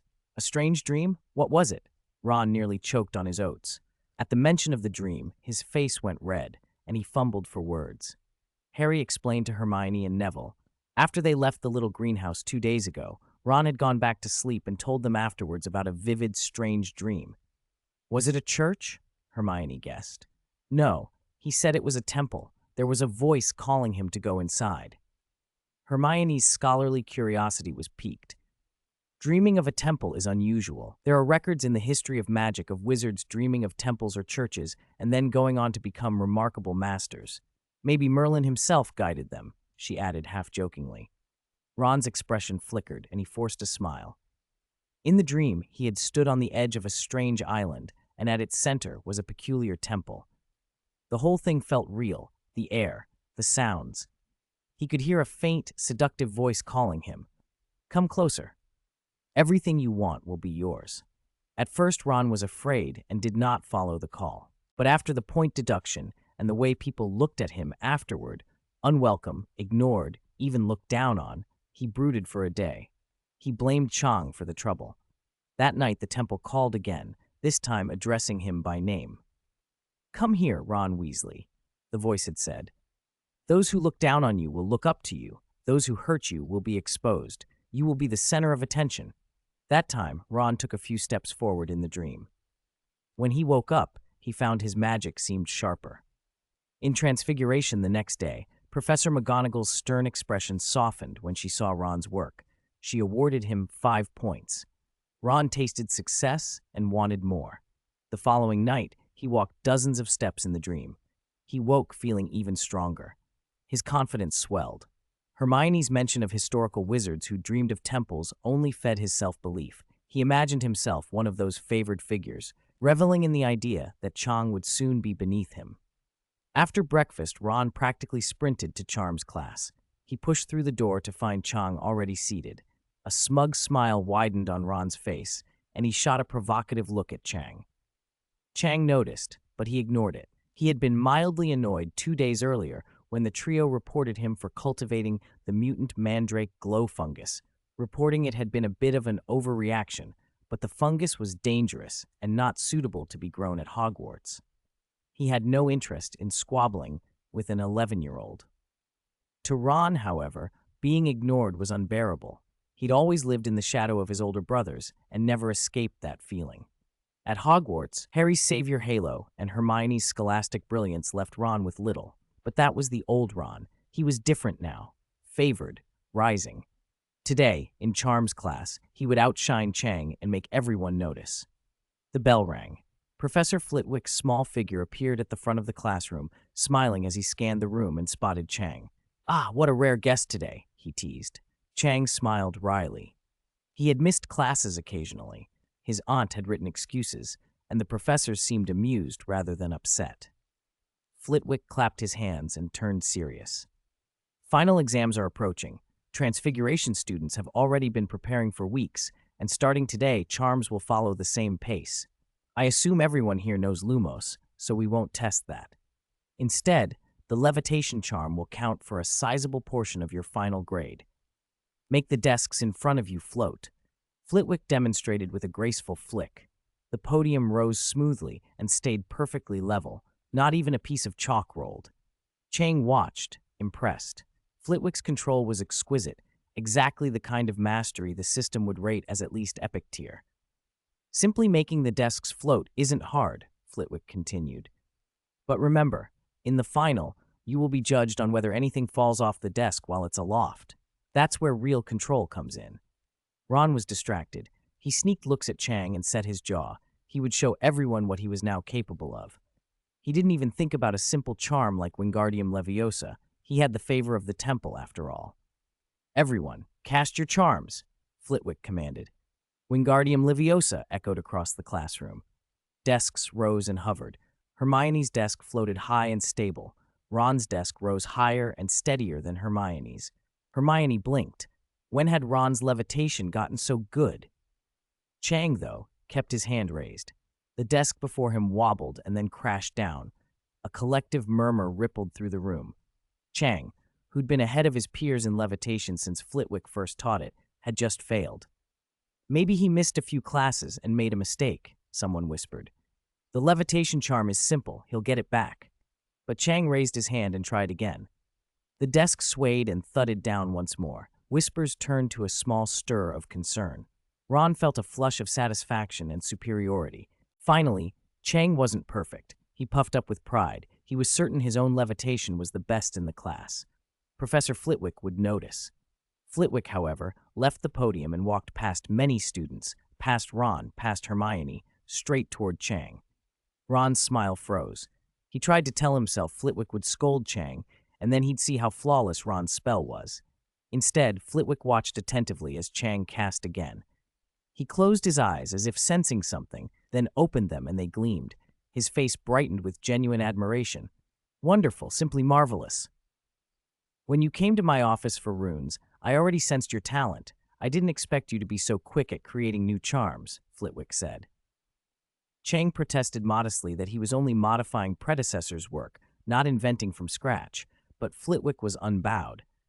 "You've altered the runic node structure of this charm. In charms, that constitutes a new charm. It's worthy of publication." Flitwick praised the 5 magic nodes Chang had chosen. To a seasoned runes master, 5 nodes might be nothing. 7 nodes are the basic structure of a full rune, but among first years, arranging 5 nodes into a resonant, effective combination was rare. The particular set Chang had chosen produced a special resonance. It marked him as someone with unusual aptitude. "Chang, you understand runic subtleties better than many upper-year students," Flitwick added with satisfaction.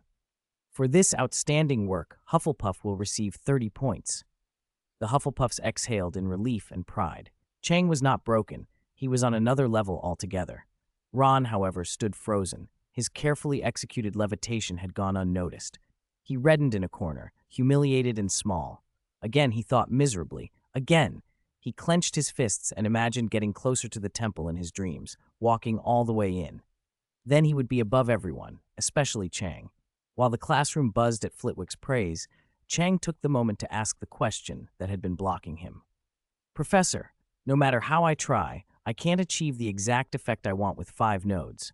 Is there any way? Flitwick didn't look surprised. He smiled kindly. We all try to create perfect charms, but no one can master the infinite mysteries of rune combinations. We can only strive for relative perfection within the limits of our available nodes. Sometimes, during creation, giving up certain characteristics is the wiser choice. The words hit Chang like lightning. He had been stubbornly trying to preserve everything: the speed of casting, the integrated control of levitation and Incarcerus's wandless, incantationless casting. But with only 5 nodes available to his current magic perception, he could not retain every feature. He needed to trade off. Trade-offs, he whispered, thinking it through. What I want is the fastest casting and the combined control of levitation and Incarcerus, which also allows for some force like Libra Corpus. My magic perception only supports 5 nodes. Under these conditions, I can't keep both wandless and incantationless casting. At most, I can preserve only 1. After a beat, he decided. No incantation. That one is essential. Wandless casting is useful if a wizard is disarmed, but I'll still have terrifying power without it. It's less important. I can discard the wandless aspect. The instant he let go of that constraint, his thought process cleared. The countless node combinations he had tried over the past 2 days snapped into place in his mind. On the system panel, the 2 charms, levitation and Incarcerus, which had been only a hair's breadth apart, flared into brilliant platinum light. They merged, and the light consolidated into something new. A new charm, glowing faintly platinum, appeared on Chang's system panel. Chapter 210, Mage Hand, Harvest, Breaking Through Limitations. When the changes appeared on the system panel, Char's face brightened with a trace of joy. Professor Flitwick smiled and asked, "You succeeded?" Char took a deep breath and nodded, eyes full of gratitude. If not for Flitwick's guidance, he might have been trapped on that idea much longer. Flitwick's expression softened with relief and admiration as he looked at Char. This was a genuine new charm forged from runes, not the so-called new charms some young wizards displayed, mere childish tricks of no real consequence. Flitwick had taught charms for decades. He had seen very few students with Char's innate talent. He felt, for a moment, a little envious. How could such a clever student have ended up in Hufflepuff? Why had the Sorting Hat not put him in Ravenclaw? After a moment, Flitwick waved his hand. All right, you still need some time to refine this new charm. You may leave this class now. With your proficiency, you no longer need to attend the remaining charms classes this year. For the final exam, you already have a perfect score. The other students listened, green with envy, dismissed from class and excused from the exam. It was an enviable fate, yet none felt resentful of Char. What he had demonstrated was simply astonishing. Char bowed to Flitwick and left the classroom, his eyes bright with anticipation. He could not wait to test his new charm, but he would not display it just to show off. Once the effects of a magic were widely known and precautions taken, its usefulness would diminish. If Lord Voldemort had known of Lily's love magic in advance, powerful enough to rebound a killing curse, history might have been different. Char did not want to become a cautionary tale. He chose instead to return to Sprout Island, the private place where he could experiment freely. Having given up wandless casting, he now needed a wand. He waved it gently and poured a surge of magic through the tip. A stone the size of 2 people embracing grew unexpectedly lighter and lifted into the air as if held by an invisible hand. Char's eyes flickered with satisfaction. With his former magical strength, lifting this stone with Incarcerus would have been exhausting. The levitation charm alone could not achieve this. The new charm, born from fusing the two, did what neither could do on its own, and with ease. As Char directed the wand, the stone swayed obediently and followed his movements as if controlled by an unseen hand.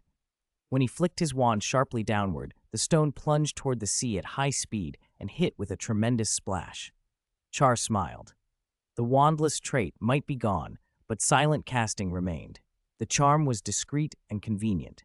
It performed exactly as he had hoped. It could control targets whose size, weight, and magical resistance far surpassed a wizard's own, and it could even inflict significant damage. He had been using silent casting, but if he spoke an incantation, the power would rise further.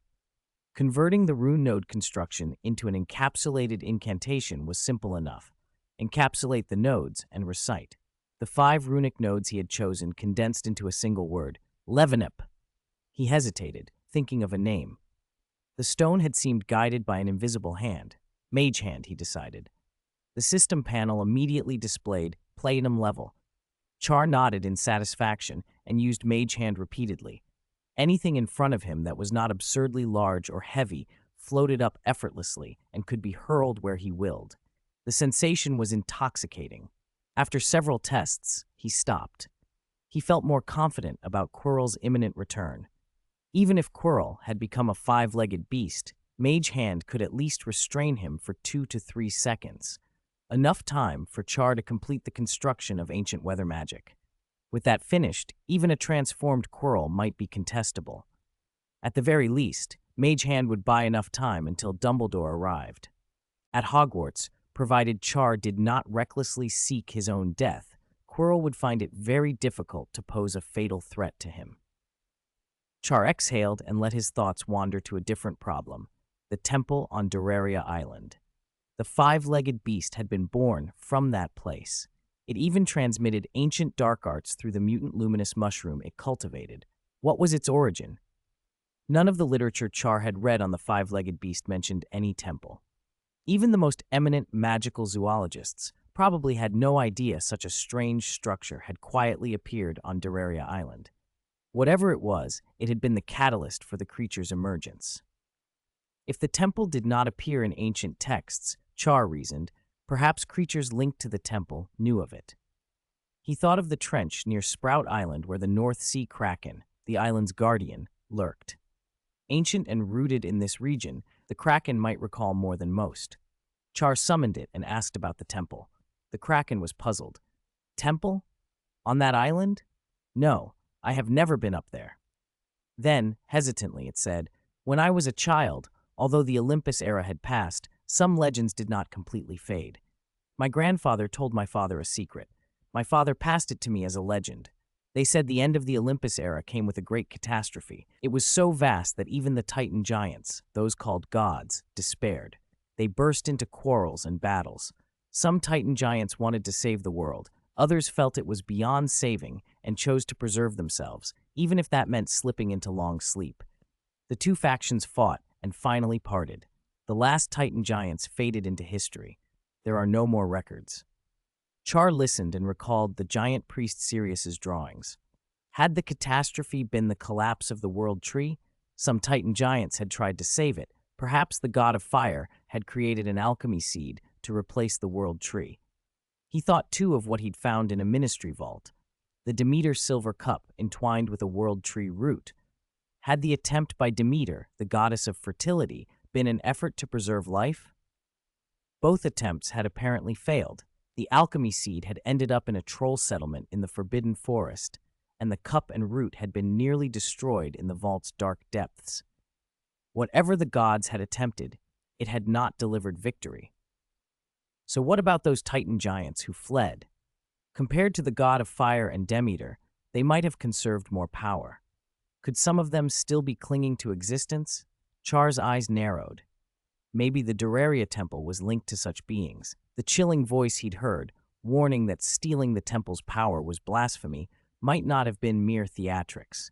If he had indeed siphoned power from something close to a god, that entity would likely regard him as an unforgivable enemy. He might, unintentionally, have earned a mythical-level adversary. The thought unsettled him, but Char steadied himself. In the original story, Doraria Island had caused no notable events. Even a decade after Harry had defeated Voldemort, when Harry's children had come of age, Doraria was never mentioned. That suggested that in the original timeline, any gods on Doraria were too weak to make trouble. If they truly retained godlike power, the Ministry's blockade would have been broken ages ago. Perhaps, if anything, by stealing from the temple, Char had pushed those beings closer to extinction. He found himself briefly amused and a little regretful that he had not taken more of their power while it was available. Still, handling potential gods on Doraria was a future problem. For now, there was something else to do. Char turned his attention to a hillside on Sprout Island, the settlement of the relocated trolls.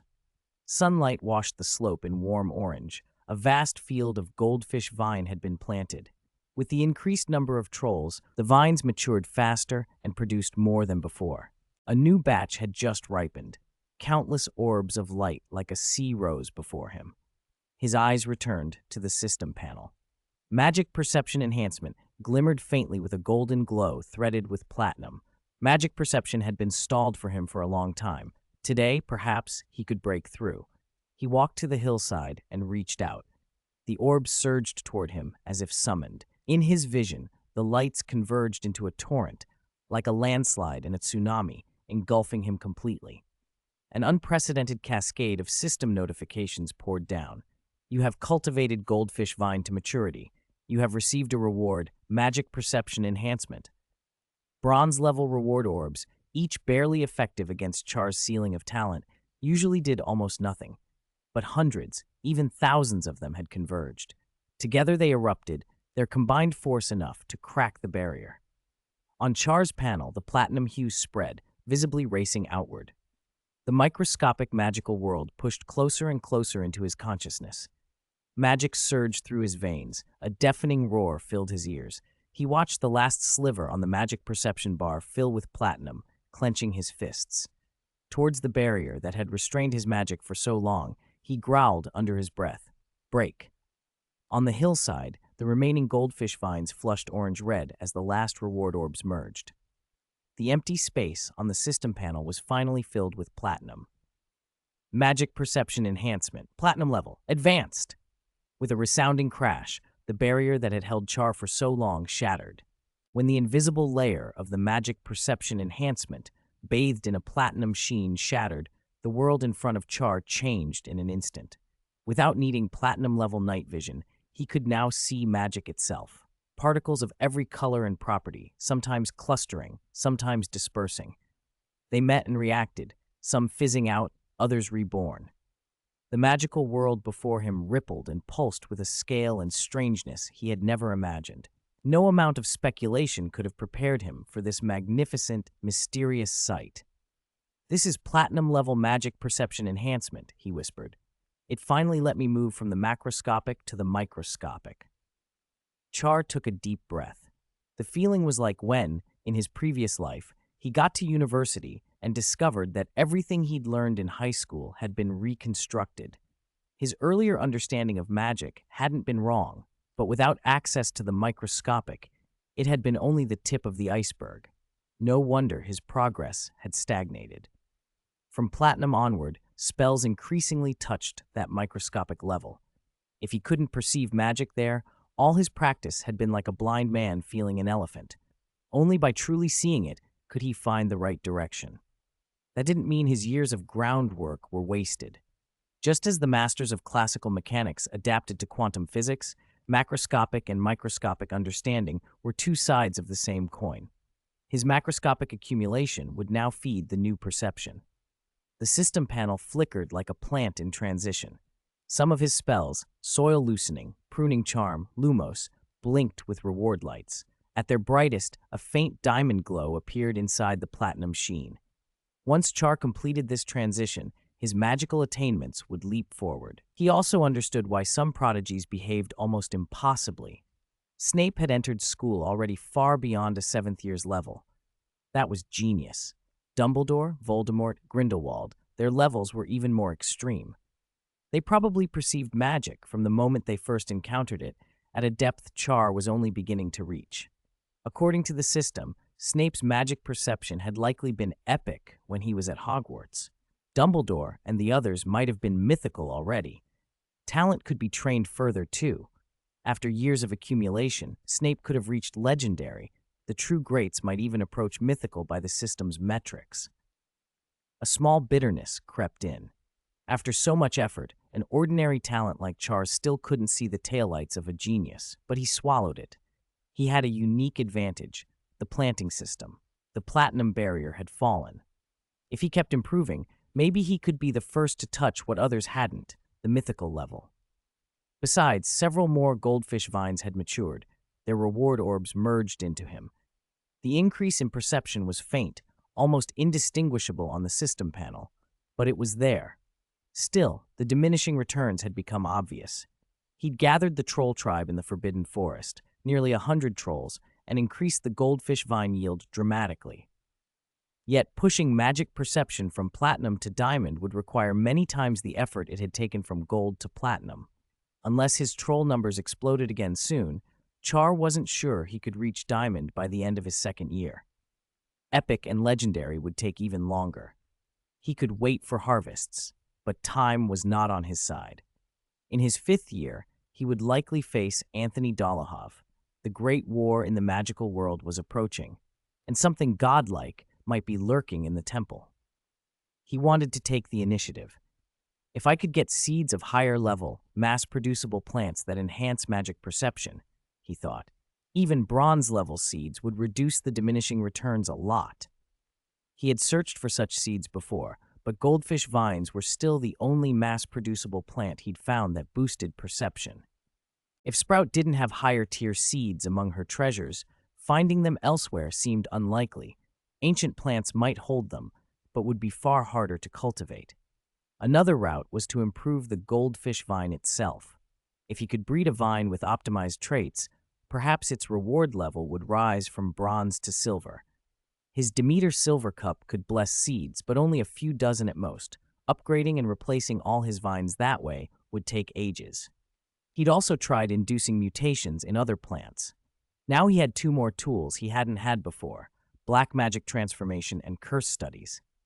Combine the 3 methods, he decided. The chance of inducing a new variant should be higher than using one method alone. He had experience with levitation charm-induced mutations and black magic transformation, but curse studies was a blank spot. He didn't know how to proceed. The sooner he started planning, the sooner he'd see results. He could even apply the methods to other crops. I'll go to the restricted section, he decided. Even the method for making Horcruxes is there. Maybe I can find notes or literature on item curses. Char returned to Hogwarts, obtained another restricted section pass from Professor Sprout, and hurried to the library. He entered the restricted section without trouble. The books around him immediately began to flare with malignant magic. Bleeding titles, seductive whispers, coaxing him to open them. They hadn't frightened him before, and they didn't now. He moved between the shelves, ignoring the temptations, searching only for works on curse studies. He searched through the night until sunlight spilled into the library. Slowly, he realized how scarce materials on curse studies were. He found a few tomes, but they focused on bloody traditional curses. Items and item curses, the particular niche he sought, amounted to maybe 2 pages scattered among all the books. Even dark wizards hadn't shown much interest in item curses. It made sense. Dark wizards pursued Horcruxes for immortality or black magic transformation for combat power. Curses were indirect. Item curses were arguably the most impractical. A cursed object might need centuries of circulation to accumulate lethality. Few dark wizards would bother. Char sighed. If there were no references, he would have to research on his own. Though his curse studies was already at platinum, starting unexplored research would lengthen the process greatly. I'll search 2 more days, he muttered. If I still can't find anything, I'll begin my own research. He stepped out of the restricted section and found Hermione standing there. Her face flushed with shock and vindication, as if a suspicion she'd held for a long time had finally been confirmed. She strode up. "Char," she blurted, "I can't believe it. You went into the restricted section. Do you know what's in there? Those are the most advanced dark arts, extremely dangerous. Students who go in without permission, expulsion." Char frowned. He wouldn't stoop to their level just because the trio had reported toward him before, but he wasn't going to be pleasant either. "Which books I read, Hermione, is none of your concern," he said coolly. "I had proper permission. If you have an issue, take it up with the professor. I'm busy." He walked past her. Hermione's face went pale. She feared he'd already gone too far into the dark arts and might end up in Azkaban. She chased after him, desperate to persuade him to turn back. As they reached the corridor, a scene made her stop dead. Draco Malfoy stood there. When he saw Char, his expression changed to something like humility. His usually proud chin dipped. "Char," he said, eyes shining. "Thank you. Just as you said, the Flint family is gone. Father says the Malfoys have made a tremendous profit this time. We've taken the best of the Flint assets." Malfoy sounded genuinely excited. "Father insisted I express our gratitude to you, and whenever you need anything, House Malfoy will help." Char felt a flicker of anticipation. Item Curse products often took the form of exquisitely made jewelry that, after centuries of passing from hand to hand, had the buildup of lethal curse power. Precisely the kind of things pureblood nobles collected as a mark of taste. In the original story, when Malfoy was tasked with killing Dumbledore, the Death Eaters prepared a cursed jewel for the task. It made sense that many such items wouldn't be in the Hogwarts restricted section, but in noble collections. "Does your family have any books about cursed jewelry or actual cursed jewels?" Char asked. Draco blinked, then quickly said, "Cursed jewelry? I'll ask my family." He produced a crystal ball, a communication piece from Lucius Malfoy. It cost over 200 galleons, needed maintenance, and was rare. Lucius, shaken by the Flint affair, had given Draco the ball to relay messages promptly. Draco used it. In Malfoy manner, Lucius listened to the request. "Char needs cursed jewelry?" He paused, not because it would be hard, but because the answer was obvious. Pureblood families collected such items by taste. Lucius hadn't expected Char's request, but an awful thought landed on him. Had Char used a curse to wipe out the Flints? The more Lucius considered it, the more convinced and terrified he became. A single, silent letter that made the Flint family vanish? The only thing that fit was a powerful curse. A first year whose outward skill was herbology, who secretly commanded arcane and obscure darkness. This child was cunning beyond appearances. Perhaps his placement in Gryffindor was deliberate, Lucius mused, to throw Dumbledore off his trail. Then his pragmatism flared. This child has the potential the Dark Lord would value. The House of Malfoy must not miss this opportunity. It was a small price. A few cursed jewels could buy favor. Lucius agreed. Less than 2 minutes later, accompanied by the crack of a house elf apparition, a large box arrived at Hogwarts.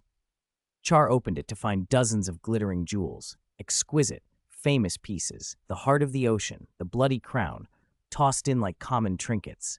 More important than their fame was the heavy cursed aura radiating from them. These had passed through centuries of hands and left a trail of deaths. Their curse magic was dense and valuable for research. They were perfect raw material for curse studies. Nestled among the jewels was an unexpected pamphlet. Char's brows rose when he saw its material. Human skin, he thought, staring at the coarse, leathery cover. The handwriting startled him more. It wasn't a formal treatise, but a hastily written notebook, signed in ancient Greek. The name was notorious in the annals of dark magic. Herpo the Foul, creator of the Basilisk.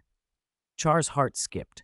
Chapter 212, Dark Lord, Plan, Variant Devil's Snare. Seeing the grimoire bound in human skin and signed by Herpo the Foul, Ciel was genuinely surprised. Herpo the Foul was infamous in the dark arts. Many early prototypes of dark magic dated back to him thousands of years ago.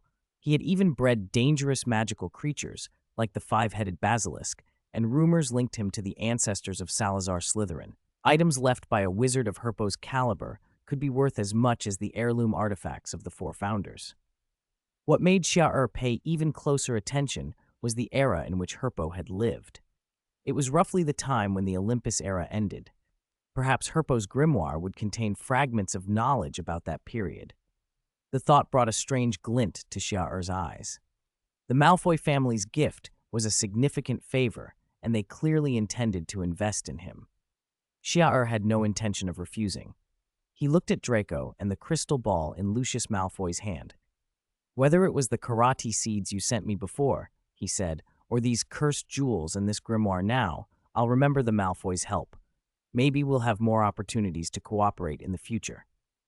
After thinking a moment, he added, "Draco, if you ever have trouble with magic, come to me."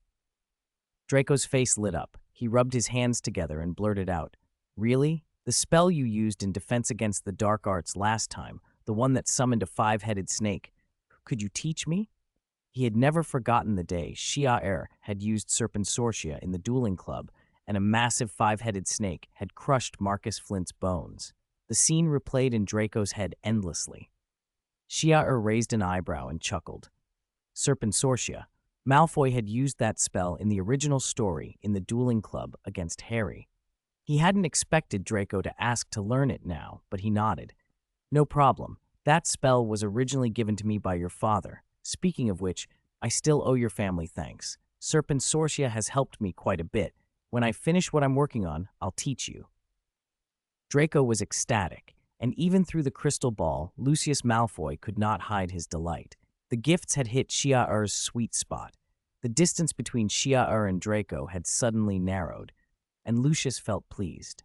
The Malfoy family had endured in the magical world because they knew how to spend money wisely, investing where it mattered, rather than hoarding coins. Herpo's grimoire, Lucius thought, was not of great practical value. No powerful spells, mostly fragmented notes and exclamations, an antique with more peril than profit. Given the family's history of siding with the Dark Lord, the ministry occasionally inspected their dangerous objects. The grimoire was a hot potato. By giving it to Ciel, they'd exchanged a useless liability for a useful ally. Lucius, old, fox-like, saw it as a handsome bargain. He also drew another conclusion. This young man had a hidden darkness. Which naive youth would accept a grimoire made of human skin and other dark artifacts without hesitation? The potential to be a Dark Lord was unmistakable. Perhaps when the era of Dumbledore and Lord Voldemort had passed, Ciel might rise. With the Malfoys growing closer to him, their family could advance even further. When Draco finished his pleading, he bid Ciel a cautious farewell. Ciel picked up the briefcase with the cursed jewels and Herpo's grimoire and walked toward the little greenhouse. After they left, Hermione, who had been pressed against the library door listening, finally let out a long breath and hurried toward the Gryffindor common room. Harry and Ron were hunched over their transfiguration essays, trying to prepare for Professor McGonagall's inspection. Harry looked miserably dejected. Ron, unusually, was relaxed and almost content with the assignment. Hermione had no time for that. She burst in and told them everything she had heard. Harry sprang up, all attention. Malfoy used to be hostile to Ciel. He kept picking on him. Now he's acting humble. He gave Ciel jewels and a grimoire made of human skin? Hermione nodded gravely. Yes, and it wasn't just Draco. Lucius was in the conversation too. The whole Malfoy family seems to be currying favor with Ciel. Those cursed jewels radiated dangerous dark magic. The grimoire, hermetic and eerie. And I saw Ciel in the restricted section today. He keeps going deeper into the dark arts. If this continues, the consequences will be unimaginable. Harry started pacing, connecting threads aloud. We know Dumbledore and the professors are guarding something, the Philosopher's Stone. It can make gold, grant immortality, and it can restore something that's neither fully dead nor alive. Voldemort has always wanted it. Snape, he's been behaving like he's helping Voldemort. Malfoy's family is known to be dark wizards. Lucius once followed Voldemort. Snape has been up and down the fourth-floor corridor lately, probably trying to seize the stone. Ron and Hermione listened as Harry continued. Malfoy created an opportunity for Snape, so the Malfoys might be helping Voldemort get the stone. The question is, where is Voldemort now? A horrible possibility flashed through their minds. Hermione's face went pale. She stammered. Harry, are you saying? Harry nodded slowly. I think Ciel might be Voldemort, or at least he's closely connected to him. Think about it.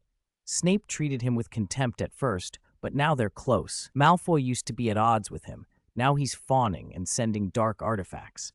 The professors all seem to think Ciel's talents are lacking, but where's the evidence? Maybe Ciel is only pretending because he has Voldemort backing him. Everything adds up. Hermione and Ron fell silent for a moment, trying to absorb the implication. Hermione opened her mouth to speak, but Harry's deduction felt airtight. Ron said, I always thought Ciel was suspicious, so what do we do? Tell Dumbledore? McGonagall? Harry shook his head. McGonagall's already angry with us. She won't believe it. Without evidence, Dumbledore probably won't either, and some of the professors, we can't trust them. What if this is the Dark Lord's method, corrupt the staff so we have nowhere to turn? Then Harry thought of Quirinus Quirrell, the Defense Against the Dark Arts professor, who had just led Aurors from the Ministry and had been hailed by the press as a hero for hunting the creature responsible for the disappearances. Quirrell had been tracking clues the papers said would soon end the monster's reign. If anyone at Hogwarts could be trusted, Harry thought, it would be Quirrell. We must write to Professor Quirrell and tell him everything, Harry decided.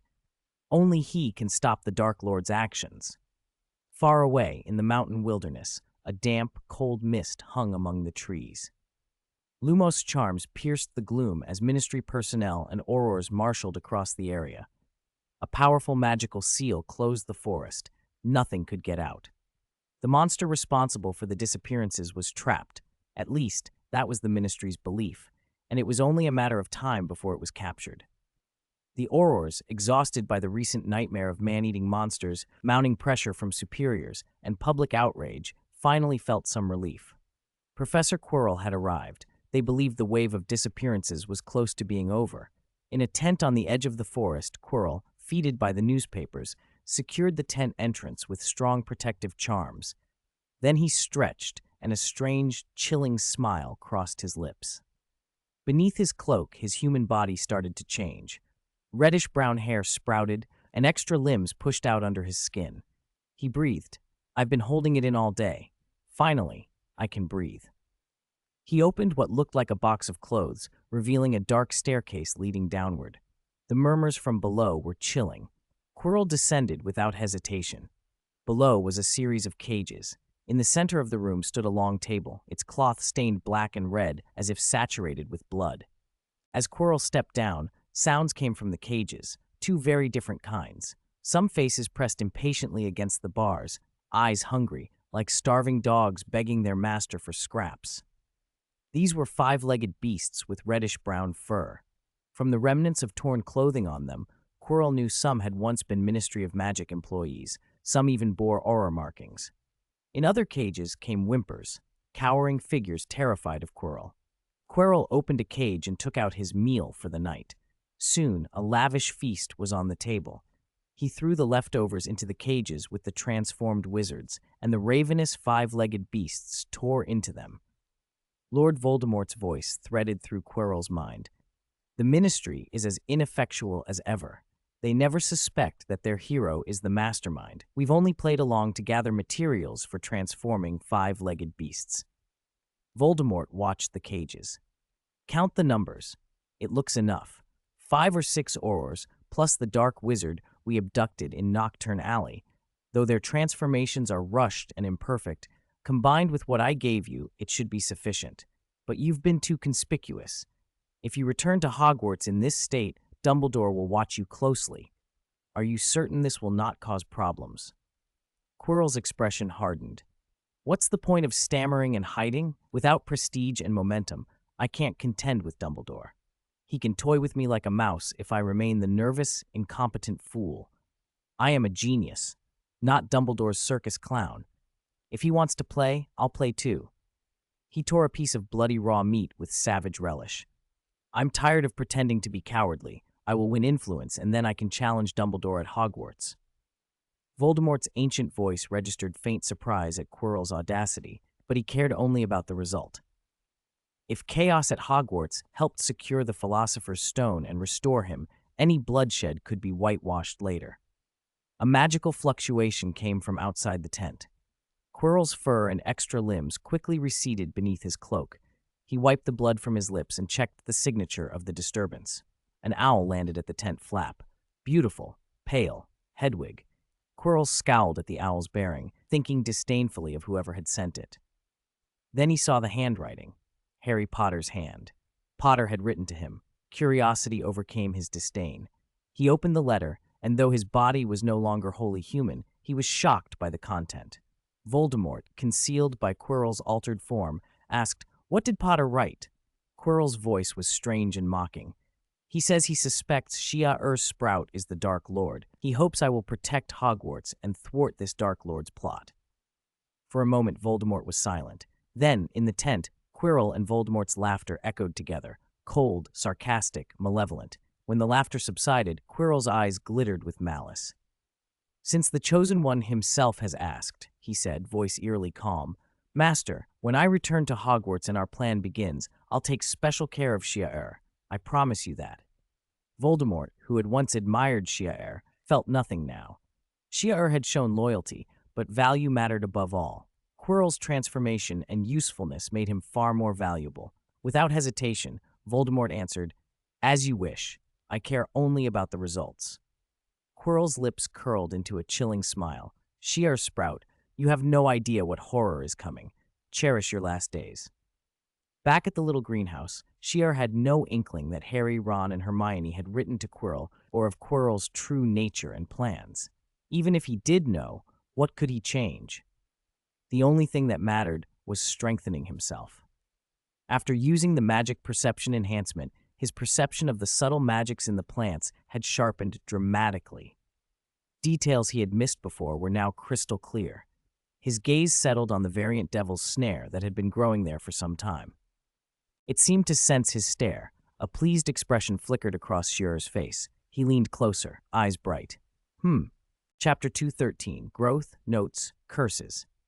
After his magic perception was promoted to platinum level, Charles could detect changes in magic particles at a microscopic scale.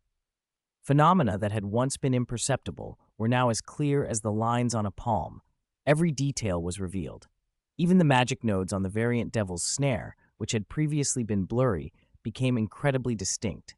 He could feel the flow and diffusion of magic particles within each node. Because of that clarity, Charles discerned the variant devil's snare's unusual properties. In Herbology, it's generally accepted that devil's snare can only process up to third-level nodes, he thought. New branches sprout from the first-level nodes of the original roots. Then newer branches grow from second-level nodes, and so on. That limits the number and scale of the branches, since as nodes become finer, they can't provide enough magic to nurture further growth. Only a few high-quality varieties can push to fourth-level nodes, he mused. But the variant devil's snare I cultivated with Sectum Sempra doesn't just have tougher branches, its magic nodes are different too. With nodes the same size as ordinary devil's snare, ordinary plants can't support new branches, yet this one can. By my perception, this batch can generally process up to 5th-level nodes. Exceptional specimens may even reach 6th level. That meant his variant devil's snare could grow much larger than he'd first thought. The reward light spheres above the plants would yield far better returns. The realization put him in a very good mood. Devil's Snare was an excellent host for grafting vine-type magical plants. Professor Sprout's attempt to graft humping willow branches onto Devil's Snare was a famous breakthrough, even if the willow branches didn't survive long-term. Because the variant Devil's Snare in Charles' care had exceptionally robust magic nodes, it would be a far stronger grafting host than normal Devil's Snare. He intended to participate in the ancient vine grafting project in the future.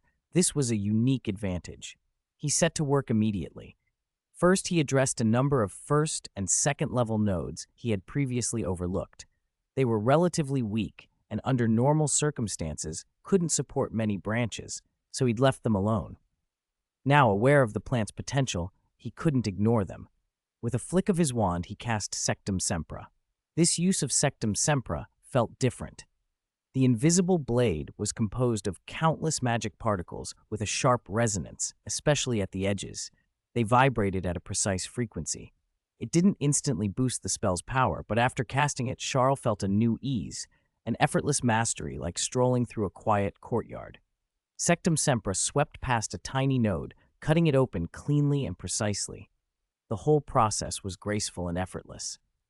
On his system panel, the previously flickering luster around Sectum Sempra stabilized slightly after the cast. At the same time, the reward light sphere above the variant Devil's Snare expanded a little more. Charles' eyes lit up. He waved his wand again and again, one Sectum Sempra after another. One by one, he dealt with the overlooked nodes. Though the repetition might have seemed tedious to anyone watching, after each cast, the stabler luster on the system panel and the incremental growth of the reward sphere filled him with a steady sense of accomplishment. Gains accumulated bit by bit. Time seemed to stand still as he worked in that flow state. Only when he waved his wand and could no longer perceive any unprocessed magic nodes did he realize he had finished. He checked the system panel. The flickering luster on Sectum Sempra had become stable, and its platinum brilliance was noticeably greater than before. It was still a long way from a diamond-level breakthrough, but the gap between his current capability and his pre-enhancement self had widened. After a long period of stagnation in his magic, the feeling of tangible progress made his eyes sparkle even more. When he looked at the reward light sphere again, his joy deepened. After processing the previously neglected nodes, the sphere had expanded. Compared to before, it had grown by nearly 1/3 in volume. If he kept going and brought nodes up to the 5th or 6th levels, the rewards from this batch of variant Devil's Snare could be several times what he'd originally estimated. This is the payoff from the magic perception enhancement, he thought with satisfaction. He turned to the briefcase he'd taken from Malfoy. When he opened it, the glitter of jewels mixed with a chilling, heavy, cursed aura. He didn't touch the jewelry yet. First, his attention went to Haribo's notes. He'd been curious about what the famous ancient dark wizard might have left behind. He lifted the human skin pages and forced down the instinctive unease before opening them. Inside were messy writings, ancient Greek, ancient Hebrew, and other ancient scripts mixed together, making it difficult to decipher. The content was more chaotic than the handwriting, disjointed sentences, interjections, and furious curses. Charles read for a long time but found nothing practically useful. That explained why these notes weren't mentioned in the original work, and why Lucius Malfoy had used them as a gift to flatter others. The notes had high historical and collection value, but little practical magical use. Haribo's mental state as he wrote seemed disturbed, whether by the influence of the dark arts or something else Charles didn't know. He set the notes aside. It was worth scanning through them slowly. Perhaps a useful fragment might turn up, but he didn't expect much. He shifted his attention to the cursed jewelry. A strange look crossed his face. Each piece was wrapped in extremely complex curse magic. When these items were first made, their curses would have been weak, enough to sap strength or bring discomfort at most. To reach their current potency, though, they must have absorbed the negative emotions and deaths of many victims. The bloodthirst and cruelty of dark wizards were etched into these stones. Charles didn't linger on how many people those jewels had killed. He was interested in the relationship between the curse magic, the object itself, and an owner's flesh and blood, information that could help him use curses to modify plant seeds. With his enhanced magic perception, he could distinguish the curse strands more clearly, and that clarity made him frown. The curses were extraordinarily complex, woven from dozens, maybe hundreds, of different sources. Every time a cursed jewel killed a wearer, it absorbed the wearer's anguish and hatred and converted them into new curse strands. The result was a tangled ball of yarn with dozens of threads, terribly difficult to unravel. For research, starting with the simplest system was best. Too many variables compounded the difficulty. He decided to pick the piece with the fewest curse strands and reduce the complexity. The more recent a cursed jewel was, the fewer victims it had amassed. He first noticed a crystal as clear and blue as seawater. His cheek twitched, and he shook his head. The curse on this stone was astonishingly layered. He guessed why. It was the famous Muggle jewel, the heart of the ocean. When the Titanic sank, hundreds of people died, and the jewel had absorbed countless curse magics. It was gorgeously profound and haunting, but far too complex for his purposes. Charles' gaze moved to a ruby. It was older than the heart of the ocean, but its curse composition was much simpler, fewer than 10 strands. That was still a handful, but it was manageable, and with the right methods he could simplify the analysis further. A thoughtful look crossed his face. Cursed jewels carry 2 types of curse magic, he mused. One kind alters the artifact itself, making the jewel more beautiful, more resilient, impossible to break by ordinary means, or otherwise changing its properties. That type is valuable for my study. The other type torments the owner, hallucinations, pain, even death. Those are less useful to me. He sketched out a plan. If I can trigger the curse on the jewel so that the tormenting magic transfers to the owner, then most of those owner-directed curse strands will leave the jewel. What will remain on the jewel are the curses that change the object itself. The owner who bears the curse must have tenacious vitality and an iron will to withstand the torment. If they die, the curse will return to the jewel. His expression grew oddly pleased. With his legendary life trait and platinum-level mastery in curse studies, a lethal curse in the magical world would be unlikely to kill him. The discomfort would be unpleasant, but survivable, and that discomfort was routine for him. He smiled, picked up the ruby pendant, and put it on. Chapter 214, Trump Card, Diamond Tier Charm. The moment the ruby pendant settled against Charles' skin, a slight sting, like an insect bite, flared. Within seconds, the pain deepened, as if something were eating into his flesh and blood. He remained expressionless. A description of the pendant flickered through his mind. Wearers would soon feel increasing itching and pain. Sores would break out, flesh would begin to rot. Teeth would fall out one by one. In the end, the wearer would rot away in terror. Charles felt none of that terror. The curse was vicious, but not very potent. It would need a long time to kill a muggle. Compared to a normal person, his vitality was on a different level. A little corroding of flesh? Ridiculous. The damage would likely be slower than his own recovery. Aside from the pain, it would have no real effect. And even that pain and any induced fear would be blunted by his occlumency. Instead of fear, curiosity flickered in him. Before his magic perception had been enhanced, Charles, armed with platinum-tier curse studies, could only sense that the pendant's curse was odd, like viewing flowers through fog. Now, with perception sharpened, the fog lifted. He watched the curse's magic particles spill from the ruby and snake into his bloodstream. They didn't strike him directly. They threaded themselves into his own magic, subtle and hard to interfere with, then rode his circulation and began to alter the surrounding normal magic. He understood at once. The curse behaved like a special virus. Curses didn't usually hit with overwhelming force at first because they needed time to spread through the victim's magic. That was the incubation period. Once they reached a critical mass, they would break out, and in the late stage, almost all the host's magic could be transformed. When the cursed person died, the newly formed curse magic would return to the jewelry, empowering it further. Charles felt a new respect for dark arts prodigies. No wonder so many powerful wizards had been felled by curses. Even Dumbledore had suffered because of the ring's curse in the original timeline. But Charles had an unusual countermeasure: natural will.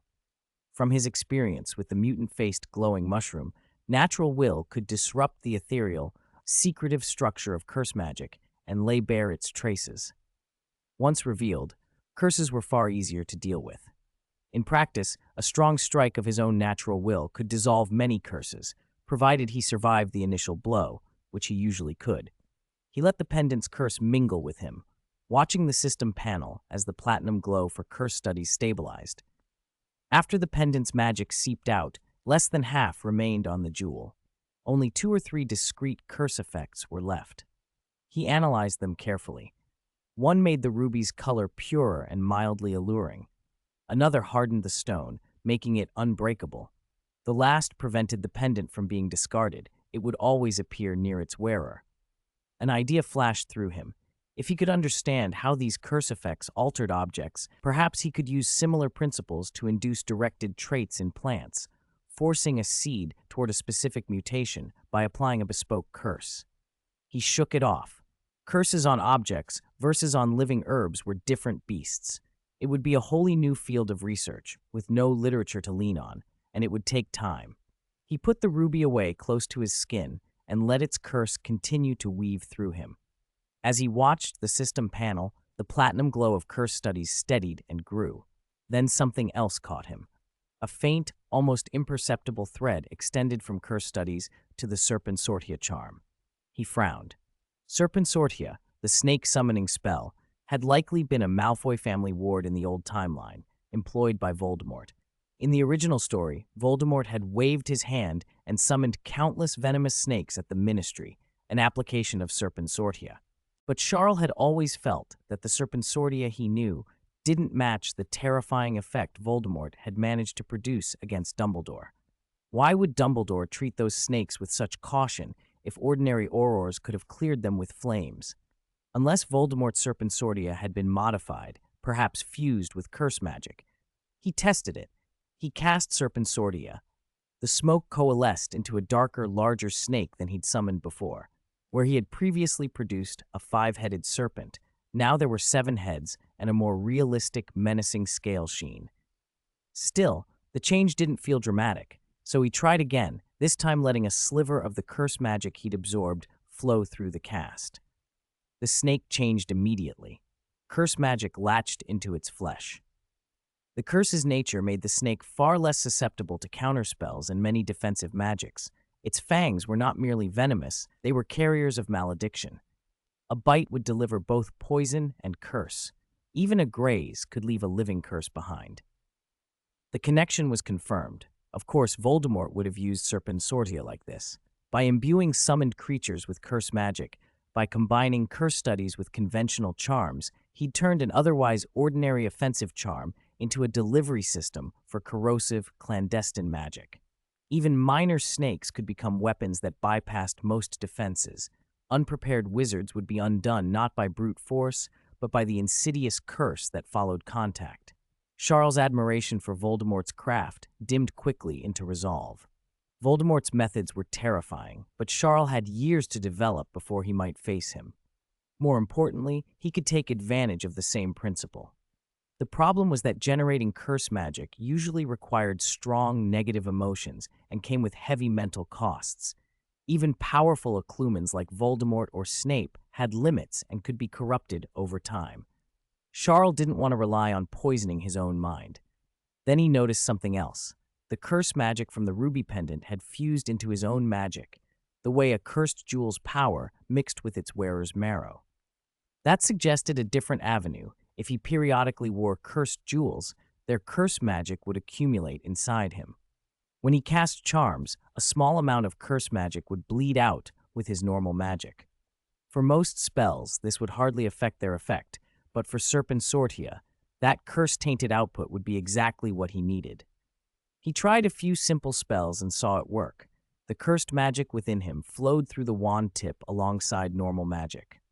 It barely changed the primary charm's form, but it was enough to imbue summoned creatures with curse essence. If he deliberately allowed cursed jewels to accumulate curse magic inside him, he could cast Serpensortia that was pre-saturated with malediction, without having to generate the curse magic through his emotions. The risk was clear. The more curse magic he carried, the greater the pain and the psychological wear. A normal person might die. Charles' legendary life made him far more durable, but the suffering would escalate. He made his choice. Quirrell was due to arrive soon. Being better prepared was worth the cost. He opened the box of cursed gems and put on a purple stone that shimmered with a faint violet light. Cold curse magic flooded him, different from the ruby's itching. This one favored illusions, and its previous owners had been driven mad, murdering those around them before ending their own lives. Charles' occlumency held firm. The illusions tugged at his mind, but couldn't overwhelm him. He continued, one cursed jewel after another. More curse magic threaded into him. With each spell, he cast a greater portion of the curse magic seeped through his wand. On the system panel, Serpensortia's normal platinum gold surface seemed to pick up another sheen, an illusory overlay that made its radiance brighter. It was as if the curse magic provided a temporary enhancement, akin to an elemental boost. He continued anyway. Pain spread through his body, sharper now, but it remained within what his legendary life could withstand. He could feel, in practice, that the curse magic he drew out when casting had surpassed the fraction he'd originally possessed. He reached for a particularly alluring gem. Its curse had killed dozens. Denser curse magic flooded him, and the pain spiked, but the overlay around Serpensortia expanded. The charm's aura thickened from platinum to something denser, tiny flashes like diamond light beginning to twinkle inside it. He gritted his teeth and kept going. At last, only the azure ocean heart remained in the box.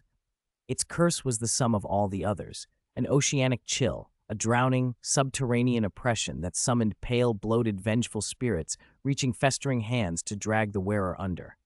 It struck at body and mind both. Charles felt the cold like a plunge into icy depths. saw the phantoms rise. His blood heated and surged. Natural will and occlumency slammed down on the apparitions. Pain and pressure crashed through him, but he did not break. He allowed the ocean heart to join the others. On the system panel, Serpensortia's luster leapt like a rocket. The diamond sparks spread until they enveloped the entire listing. Serpensortia, Diamond Level, Chapter 215, Testing, Strength, Power. Ciel's eyes were fixed on the system panel. After a long moment, he finally came back to himself, disbelief warring with excitement. Serpensortia, Diamond Grade? His first Diamond Grade charm, even if only temporarily promoted by the blessing of dozens of cursed jewels. This had happened far faster than he'd expected. Pain from the curse still radiated through his body, draining his color, but he laughed aloud despite it. Each increase in the system's ranking was a qualitative leap. From Platinum on, promotions grew far harder to achieve, but each leap brought a world of difference. The growth from Platinum to Diamond was enormous. Even his Platinum-grade Sectum Sempra probably couldn't compete with the new Serpensortia. Even his ancient weather magic, unfinished as it was, likely paled beside this charm. Serpensortia had instantly become his strongest technique aside from his physical body. The excitement in his eyes settled into measured curiosity. He wouldn't know Serpensortia's true strength until he tested it. Because a diamond-grade commotion might draw attention, Ciel decided to go somewhere remote. He thought of the Forbidden Forest, the place where he'd first faced an acromantula. Back then his magic had been weak. The five-headed snake the former Serpensortia summoned had only delayed a single acromantula a little. Now it was an ideal place to test the improvement. He set off for the Forbidden Forest. The wood was as dark as always, but under Ciel's platinum-grade night vision, it looked like daylight. Unfortunately, the observation effect that came with night vision had long since been surpassed by his magic perception, so the old ability felt less useful now. He made a mental note to try to improve night vision someday, perhaps to diamond grade, if it could bring new benefits. Soon he reached the spot where he had first met the acromantula colony. The trees were webbed with fine, sticky white silk. Any animal entangled in those threads would set off vibrations that the acromantulas would detect at once, then rush in, inject venom, and slowly drain their prey. The webs were so tough that even a troll couldn't break free easily. Few creatures came near the area for that reason. Ciel waved his wand casually and called up his new charm, Wizard's Hand. An invisible hand plucked the webs, and the strands all around him began to vibrate violently. In the darkness of the deeper forest, pairs of crimson, hungry eyes blinked open. This colony of acromantulas was smaller than before, and many of the remaining spiders bore scars. That was the two-faced man's doing. In exchange for acromantula blood, the two-faced man had bled the colony dry to cultivate blood emeralds. They had been kept like livestock, anesthetized by force. When Aragog complained about insufficient food, the two-faced man killed the weakest and told the rest to provide more blood, or he would provide food himself. The memory of that captivity still haunted them. Thankfully, the two-faced man hadn't visited the forest in some time, and the spiders had finally escaped that direct control, but the shadow he left lingered. They were starving, but still fearful. When the webs trembled, greed flared in their crimson eyes. Massive as carriages, the acromantulas moved through the trees, chelicerae clicking, eager to tear flesh. They reached the source of the vibration and found no trapped prey, only a young wizard. Recognition flickered across their faces. "Little wizard, is that you?" Their rage burned. Ciel had been responsible for the deaths of some of their kin. Yet at the same time, a memory of the dark wizard who had once kept them captive stayed their attack. Even with hunger gnawing at them, they hesitated, afraid to draw the attention of that terrifying presence again. Ciel watched with mild surprise at their caution. The two-faced man's influence had indeed sunk in deep. He had not come here to stroll, though. He pricked his finger. A bead of crimson blood welled and hung, emitting a rich life essence that floated through the air. The acromantulas froze, transfixed. The scent was irresistible, a delicacy they had never tasted. One drop could restore strength. Perhaps they could even devour the wizard and leave afterward. Their whispers circled like a hunt. "We'll eat him, then disperse." "He can't stay forever, can he?" Hunger overrode fear, almost. One older Acromantula who had seen Shiar's previous power hissed a warning. That wizard is terrifyingly strong, might be half-giant, but his magic is weak, don't get too close. Shiar heard them and smiled. Now this is getting interesting, he murmured, but you might be mistaken. Weak magic, that was a long time ago. He thrust his wand forward. Serpensortia, magic surged from the tip of his wand, amplified by dozens of cursed jewels.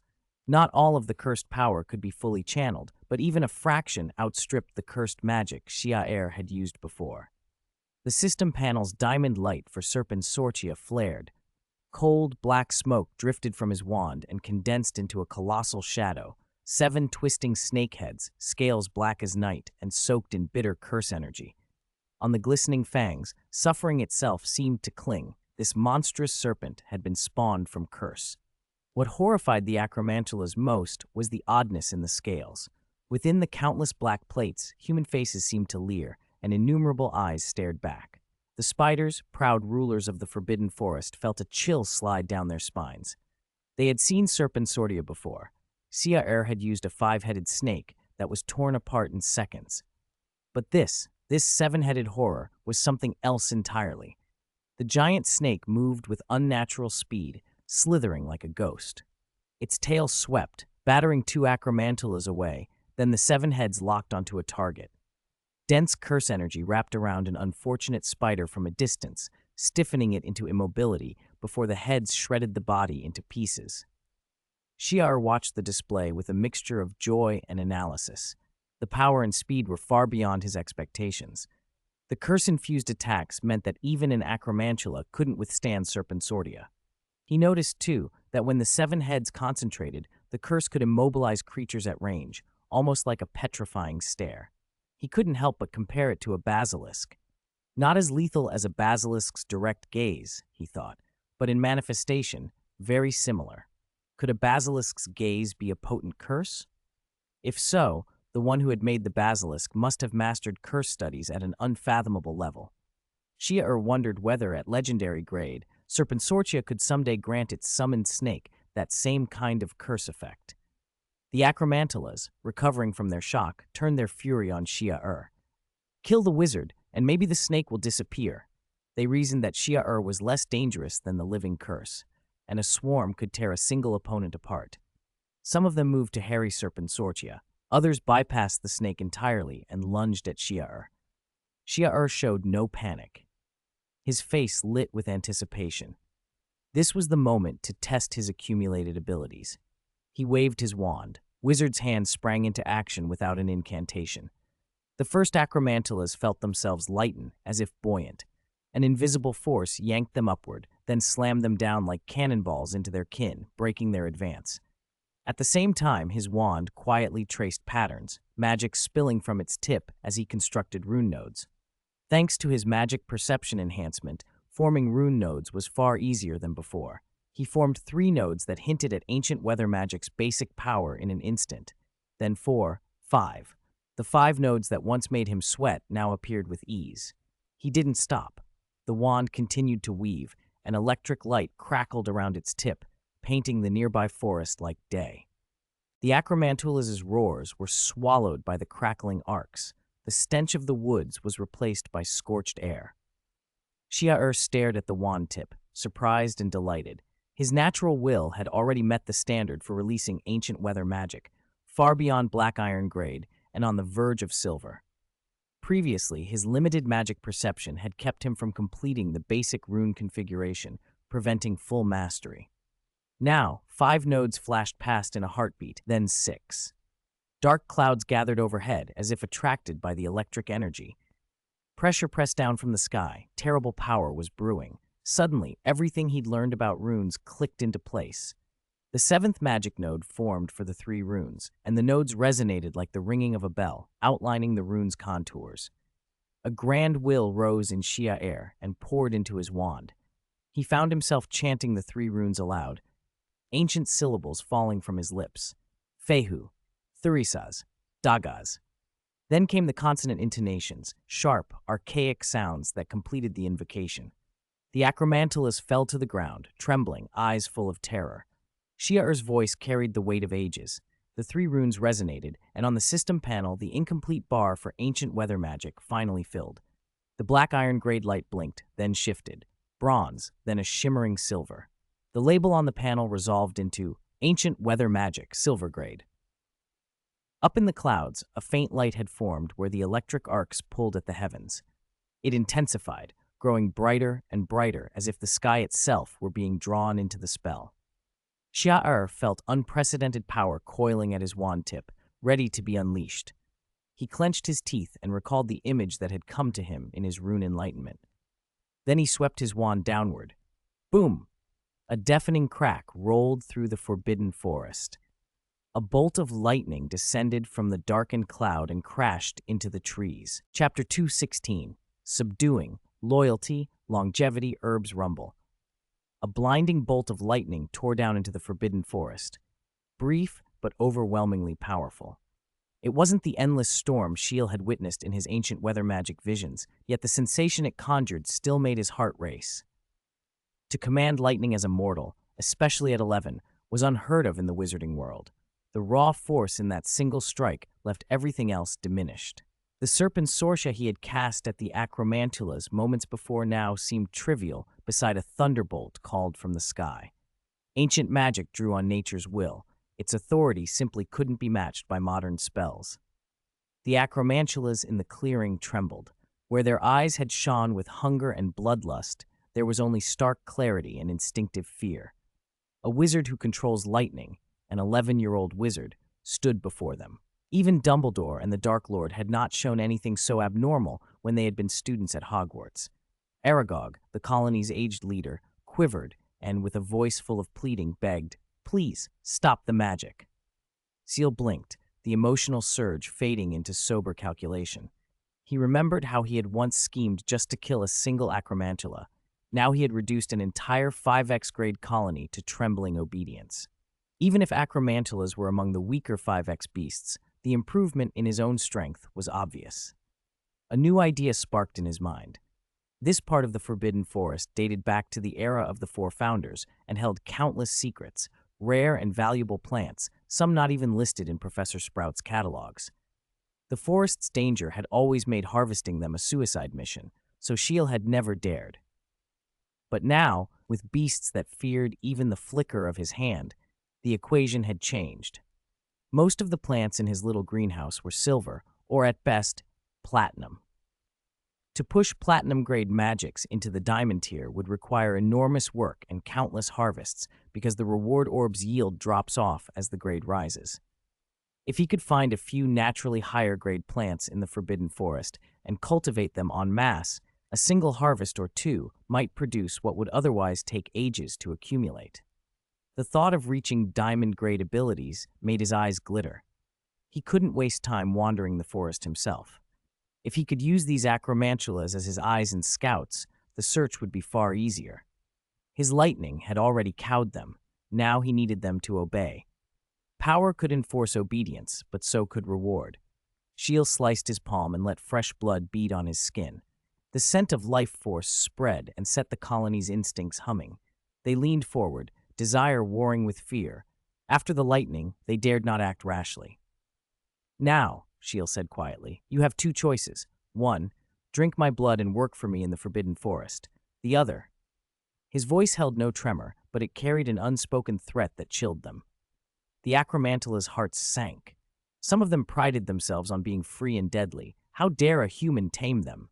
Memories of rough handling and forced bleeding flickered through their minds. Still, the sight of power kept them silent. Aragog, after a pause, forced himself to ask, "Please, what do you want us to do?" "Find herbs," Ciel said flatly. "Bring me the rare plants you know of." The colony, bewildered, stared at him. "Herbs?" Aragog echoed. Ciel's expression hardened into scorn. "What else are you for? You don't fly or breathe fire like dragons. You don't have a Nundu's killing strength. You lack the menace of basilisk or other five-legged beasts. Apart from being able to understand human speech and looking frightening, how much of your 5X rating is real? Will you do it or not? Speak now. If you won't, there are plenty of other beasts who will." The acromantulas bowed their hideous heads, shamed into submission by his words. After a tense exchange of glances, Aragog and the colony grudgingly agreed. Yes, we'll do it. Ciel's haughty expression softened, just a fraction. Aragog, trembling and humble, rubbed his chelicerae and pleaded, My lord, could we have some payment first? The colony hasn't eaten in a long time. Ciel raised an eyebrow. Then, without ceremony, he cut a deeper gash along his arm and squeezed. Blood spurted like a fountain into Aragog's waiting maws. The old acromantula inhaled and drank. The life force flooded through him. Weakness and age receded. Vigor returned, as if some long thread of life had been rewoven. Had enough? Ciel asked. Aragog could only nod, eyes wide. Paying like this is inefficient, Ciel muttered, and widened the wound. With a flick of his wand, the blood divided into dozens of thin streams that flowed into the mouths of the other acromantulas. They drank greedily, the crimson lifeblood filling them until satiation. For many, the sensation of being fed like that, without fear of being cut down, felt new and astonishing. Where fear had been, reverence grew. The beasts looked at Ciel with an awe that bordered on worship. Loyalty kindled in their chittering voices, a loyalty born of both power and kindness. Ciel thought of Hagrid. When Hagrid had raised them, they had not turned feral on him. Even in the chaos of battle, they spared him. They had remembered the one who showed them care. Combination of strength and benevolence worked on beasts perhaps more reliably than on many humans. Aragog hesitated, then confided something Ciel had not expected. My lord, he said quietly, are you looking for specific herbs? Unique ones found only in the Forbidden Forest? I know of one. The reason I've lived longer than any other acromantula, older than my kin, is connected to this herb. Ciel stopped in the act of withdrawing his arm. A sharp, curious light flashed in his eyes. A life-extending herb? Chapter 217. Blue Star Flower, Reward Quirrell's Return. Char was stunned in a way he could hardly put into words.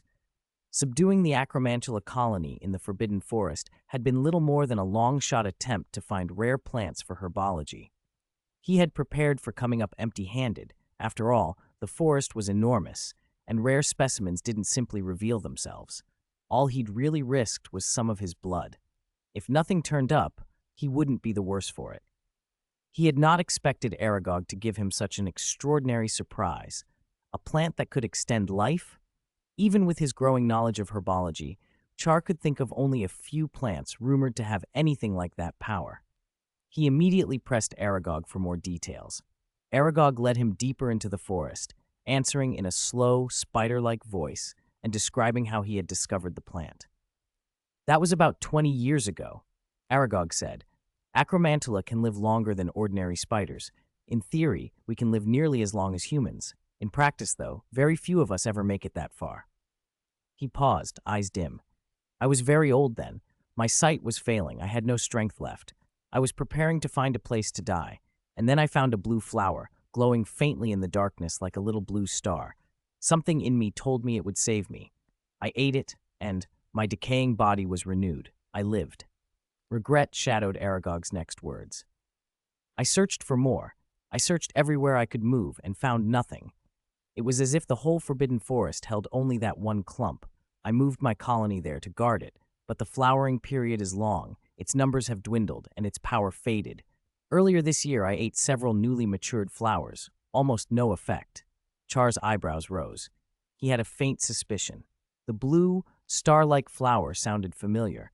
He had seen an illustration in a rare herbology text. If his hunch was right, this was no ordinary bloom. He kept his head. He hadn't come this far to be careless. He remembered why he'd bled into the acromantula colony. Though he had treated them kindly, he still watched them closely. 80% of his attention was on Aragog and the other spiders. The rest was on the flowers. He had even infused his blood with his poison ability, secreting a toxin he could detonate if they made any odd move, enough to paralyze them for a time. Only with those precautions did he follow Aragog without rushing. Aragog led him to a stand of trees and pointed at a particularly tall, ancient one. Under that tree, he said. Char's eyes flicked to the tree and then to the base of its roots. A few decayed tendrils trailed across the soil, mixed with gnawed and decomposed plant refuse. Among them were 5 tiny seed-like nodules, no bigger than blades of grass, each studded with strange blue barbs that seemed to sink into the iron vine's roots. Char let out a soft breath. He was almost certain now. I wasn't wrong, he said to himself. The blue flower Aragog had described, the one that had renewed his life, was the blue star flower, a plant herbologists considered vanishing. It looked like a flower, but was actually parasitic, feeding on an iron vine tree. The blue star siphoned life from the iron vine to bloom, which explained why both plants were increasingly rare. Herbology circles hadn't found new iron vines or blue star flowers in years. Most experts suspected they were effectively extinct. Seeing the iron vine before him, Char felt the regret that Aragog had hinted at. This tree had been nearly drained. No wonder the blue star's blooms were scarce. Without a healthy iron vine, the blue star couldn't flourish. If Aragog hadn't guarded this remnant, both plants would probably vanish from the forest within 2 years. Char's gaze grew intense. The sap of the blue star flower was said to have some life-extending property. But more important was what the plant could be made into, a potion of extraordinary power. Such a potion could sustain a person's life through external or internal wounds, curses, even certain soul injuries, so long as the person wasn't already truly dead. Its effect faded with time, but with enough blue star flowers, life could theoretically be prolonged indefinitely for a living individual. Char thought about Snape. If Snape knew about this, he would storm the Forbidden Forest, strip Aragog down to the bone, and search for any usable component. He thought of Dumbledore's fatal curse in the original timeline. Snape had managed to extend Dumbledore's life by only about 1.5 years. If blue star flowers had been available in quantity, Snape might have made a potion to keep Dumbledore alive through the final battle. The discovery could have changed the course of the wizarding world. But the plants were nearly gone. Of the 5 seeds at the tree's base, only 1 retained any vitality after close inspection. The others were effectively dead. When Char reached out and examined that single seed, reward information flickered above it. You have obtained a blue star flower seed. Cultivate it to maturity to receive a reward. One-time ability, resist fatal damage, black iron grade. Life extension, black iron grade. A black iron glow pulsed before his eyes. In sheer flash, it didn't match the brilliance of the silver or platinum rewards Char had gotten used to, but its significance hit him harder. Black iron grade life extension was something he'd never seen as a growth reward. Char already possessed legendary life. His vitality and lifespan were unusual, but unless his legendary life evolved toward the mythical level, his lifespan would still be limited. If the life extension reward could be stacked by cultivating multiple plants, his life could lengthen to a truly extraordinary degree, far beyond ordinary wizards. If Voldemort had access to something like this, he would have sacrificed everything for it. Even more valuable to Char than the life extension was the resist fatal damage ability. A one-time use that could be stacked effectively acted like an extra life. The more times he could add it, the greater the security. That ability could save him or those he cared about at the crucial moment. He took a deep breath and steadied himself. Whether for brewing or for the rewards it conferred when cultivated, he had to secure the seed and the iron vine. He cut a living branch from the iron vine, its only hope for propagation by cutting or grafting. The branch gave only ordinary reward information, of no interest compared to the seed. Satisfied, he pocketed the seed and the branch and set off for Hogwarts. There was no record he'd found of blue star cultivation. Professor Sprout had likely never researched it. He needed the library, old treatises, obscure journals, anything that might guide him in coaxing the plant to maturity. He reached the castle entrance and was about to head for the library when a tall figure cloaked in black and wrapped in a scarf stepped from outside the castle into his line of sight. The figure's gaze landed on him at the same moment. Char felt a cold, hunting chill wash through him, as if some bloodthirsty beast had singled him out. His heart sank. Quirrell, he had returned. Chapter 218, Maneuvering, Planning, Belonging. Quirrell looked at Ciel with a cold malice flickering deep in his eyes. Ever since he arrived at Hogwarts and ran into Ciel, his luck had run out. This school year had given him hardly a peaceful day. His life felt unbearable. Ciel hadn't done anything overtly hostile, but one incident after another had built up Quirrell's resentment. Since Lord Voldemort had turned him into a five-legged beast, the last traces of his humanity were gone. He had become a bloodthirsty, cannibalistic monster. He could devour strangers who screamed and begged without pity. How much more so someone like this, little wizards, he despised. As Voldemort's voice warned in his mind, Quirinus, now is not the time. The animal malice in Quirrell didn't lessen. Beneath his black cloak, something began to swell and push, as if a monster were about to break free from its human skin. Ciel felt it too, a pressure, a threat, like something ugly and bestial about to reveal itself. He tightened his grip on his wand. On his system panel, legendary life and legendary power glowed slowly. A monstrous strength, enough to wrestle with a North Sea kraken, surged inside him, ready to be unleashed. Ciel did not want to fight unless he had to. Quirrell's magic was already frighteningly high. In the original story, even a weakened Quirrell could, with a snap of his fingers, conjure ropes by transfiguration. Wandless, wordless transfiguration, done with a mastery Ciel had yet to approach. Now that Quirrell had the five-legged transformation, who knew how far his powers had soared? Rumors suggested elite Aurors had been killed in secret. Quirrell's strength might already outstrip even Moody and Snape. That risk was not one Ciel wanted to take.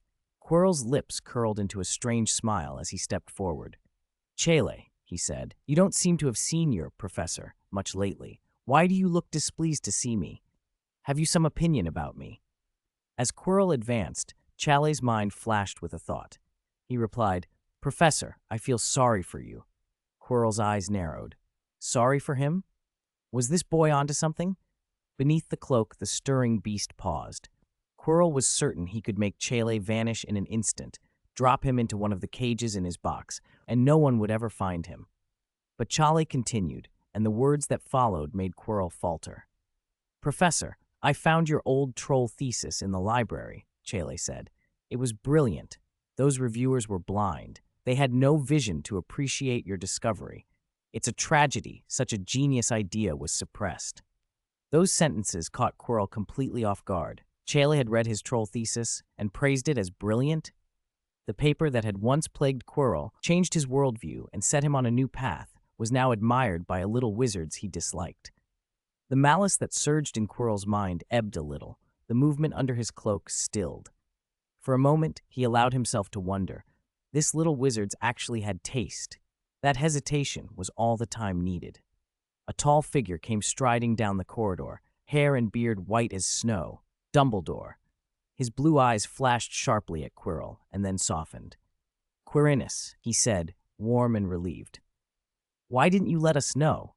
If the Ministry hadn't sent word, I would have thought you still hadn't resolved the disappearance. We should have a grand welcome for you."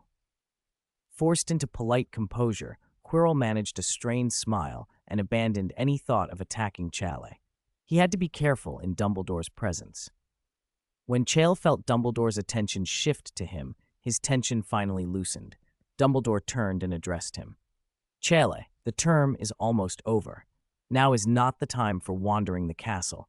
I think you should stay in the common room and prepare for your finals. Put aside your herbology research for now." Ciel nodded and walked away. Only after he rounded the corridor did the remaining edge of his fear fall away. His palms were damp with cold sweat. The encounter had caught him off guard, but when he thought it through calmly, he realized he hadn't been helpless. He had prepared, and those preparations would buy him time even if a fight had broken out. Hogwarts was still a place where he could be safe. That confidence didn't mean he wanted to court danger. Sometimes the wisest strategy was avoidance. Following Dumbledore's advice, Ciel decided to avoid acting alone for a while and to steer clear of the little greenhouse. The guardian tree, Devil's Snare, and the others in the little greenhouse were maturing. They didn't need constant tending. He could use the time to stabilize his magic after the magic perception enhancement.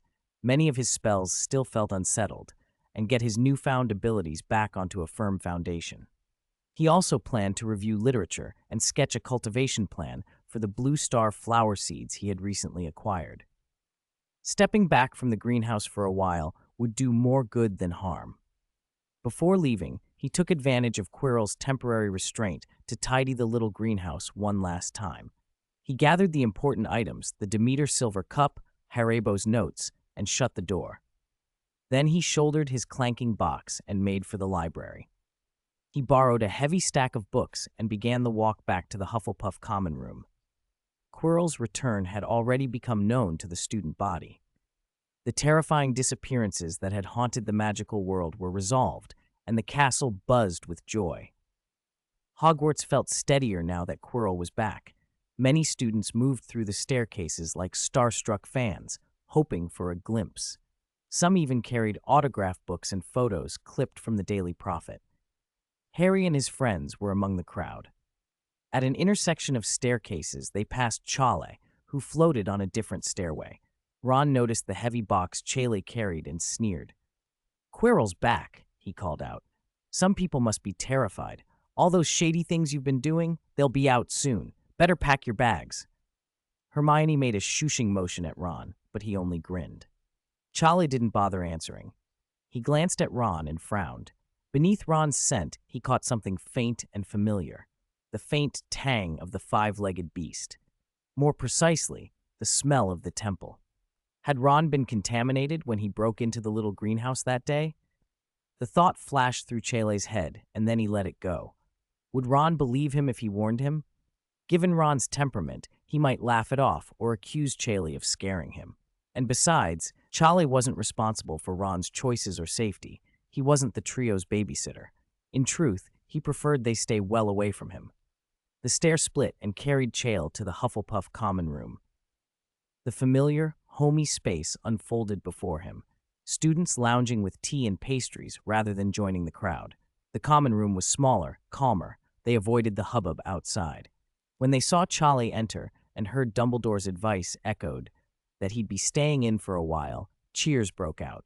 Cedric led the clamoring announcements. "You missed the last few dances," someone called. "You can't skip this one. Promise you'll come up and dance." The warmth of the room dispelled the lingering tension from earlier. A sense of belonging flowed through Ciel. Hufflepuff, he thought, was indeed a special house. Surrounded by friends and the smell of tea and cake, the tight coil of worry he'd carried for so long finally unwound. On his system panel, the glow of occlumency brightened unexpectedly. On the system panel, Ciel Sprout's mind, wound tight for days, finally began to loosen in the cozy warmth of the Hufflepuff common room. The golden light over the word occlumency grew steadily brighter. The improvement wasn't as dramatic as when he'd taken the illusion potion and endured electric shocks, but it was close enough to surprise him. He wasn't being bewitched or racked with pain. On the contrary, his thoughts felt relaxed and comfortable. How could that also advance his occlumency? After a moment, he thought it through. Pain and tempering could speed up occlumency, an effective shortcut, but it wasn't the only path. Occlumency was born out of meditation. In its earliest records, it wasn't described as merely a defense against legilimency or mental magic, but as a discipline for mastering one's own mind, a practice that could be accompanied by calm and even joy. In the original story, Dumbledore had Snape prod Harry's mind in order to force him to learn occlumency and cut his link to Voldemort. Harry resisted, and only learned it through the terrible pain of Sirius's death. Pain was a quick road, yes, but not without cost. Battle-hardened veterans might never waver on the field, but were often damaged away from it. The mind needed relaxation, as well as tension. A balance would be healthier and ultimately more effective. While those thoughts turned over in his head, the Hufflepuffs had already transformed the common room. Tables were pushed together into long rows. The little kitchen produced platters of pastries, and jugs of tea, pumpkin juice, and butterbeer appeared. Cedric waved his wand, and music flowed into the room. Other older students joined in, and everyone worked with an ease and cheer that made Ciel almost smile. He'd never been much for Hufflepuff revelry. He'd even slipped away to the greenhouses during the Quidditch celebration last term. But tonight, he let himself be swept up. For once, he put Herbology in the system panel and the worries he carried to one side and simply relaxed. Cedric gave him a conspiratorial look and announced loudly, "Our number one hero, Ciel Sprout, still hasn't danced tonight. Keep an eye on him, everyone. Girls who want to ask him, don't miss your chance." A warm hand grabbed his arm. Hannah Abbott's face was crimson. She looked both terrified and helpless. "I was afraid you'd slip away," she stammered, "and you helped me so much. You taught me lumos and some transfiguration tricks. Would you dance with me?" Shia smiled helplessly. Girls their age didn't always know the difference between kindness and something more. It didn't matter. One dance wouldn't hurt. "I should warn you," he said. "I've never danced before. If I step on your foot, Hannah, don't be mad." Her face brightened at once. "No, I'll teach you." Amid the disappointed looks of several other girls, Hannah led him to the makeshift dance floor. Cedric softened the music. Hannah guided him through a few simple steps. With his learning speed and coordination, Shia picked them up quickly. As the music grew livelier, he put his arm around her waist and on impulse suggested a trick. "Want to try something harder? I'll toss you up and catch you." Hannah's eyes shone. She trusted him completely. She gave a small cry as he lifted, executed a graceful flip in the air, and he caught her without difficulty. The common room erupted in applause. Hannah was dizzy with happiness. For her, this night rivaled the moment she'd first received her Hogwarts letter. When the dances wound down, Shia sat eating pastries and laughing with Hannah and Susan.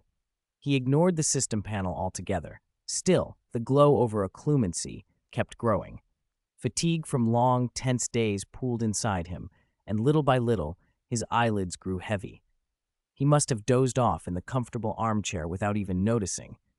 Hannah looked terrified to see him sleep. She'd never seen him rest. Cedric quietly dimmed the lights and brightened the fire. Hannah and Susan tucked a blanket over him. The other Hufflepuffs left in silence. The common room returned to the hush of the late night. Hogwarts itself was quiet after its celebration. Corridors empty, students exhausted enough not to sneak out. A dark-cloaked figure moved silently down those empty corridors toward the greenhouses. Quirrell paused at the locked door of the little greenhouse and cursed beneath his breath. The sign on the door read, "Temporarily closed for exam preparations." His attempt to kill Shia during the day had failed, and the man, or what he had become, was tired of waiting. He had blood in his thoughts like a fever. He couldn't simply stroll into Hufflepuff and take Shia. The house's protections were blunt and stubborn. They detected malice rather than tricky passwords. Any wizard with intent to harm would trip the wards. Even transformed as he was, Quirrell had no easy way in, and the stone remained his goal. A direct attack would be too costly. Curses, however, were another matter. Certain dark spells could slip past some protections, and worse, torment the mind from a distance. Quirrell cut a scrap from his cloak, sewed together a crude rag doll, murmured a thick weave of curses around it, and added threads of legilimency he carried like a stain from the dark. He finished by pressing into the doll a piece of homework he'd collected. Shia Sprout's name written clearly on it. The doll came alive with a brittle laugh. This voodoo doll was designed to gnaw away at its target, to seed sleeplessness and terror and draw fear itself as nourishment, growing stronger as the victim fell apart. Quirrell's magic, altered by the five-legged beast, gave those curses a strange, hungry intensity. With a final twist, the doll flattened like paper and slid beneath the crack of the common room door, a sinister smile on the face Quirrell had inked. Inside the dim common room, Shia stirred awake from a sleep he hadn't meant to take. He felt as if invisible weights had been lifted. Clarity flooded him, sharper than any exam day thrill he remembered from his old life. Thinking moved faster. He glanced at the system panel. Occlumency, recently promoted to gold, was now flashing with a strong platinum sheen, more than half of the bar already plated in platinum. If he pushed it a little more, maybe with another illusion potion and some time in the room of requirement, he could reach full platinum. He let the thought pass. The important thing was that the rest had unshackled something. Persistent mental exhaustion had been dragging him down. He should work out how to finish the promotion quickly, but not recklessly. An illusion potion plus shocks was fast, but Quirrell was loose in the castle.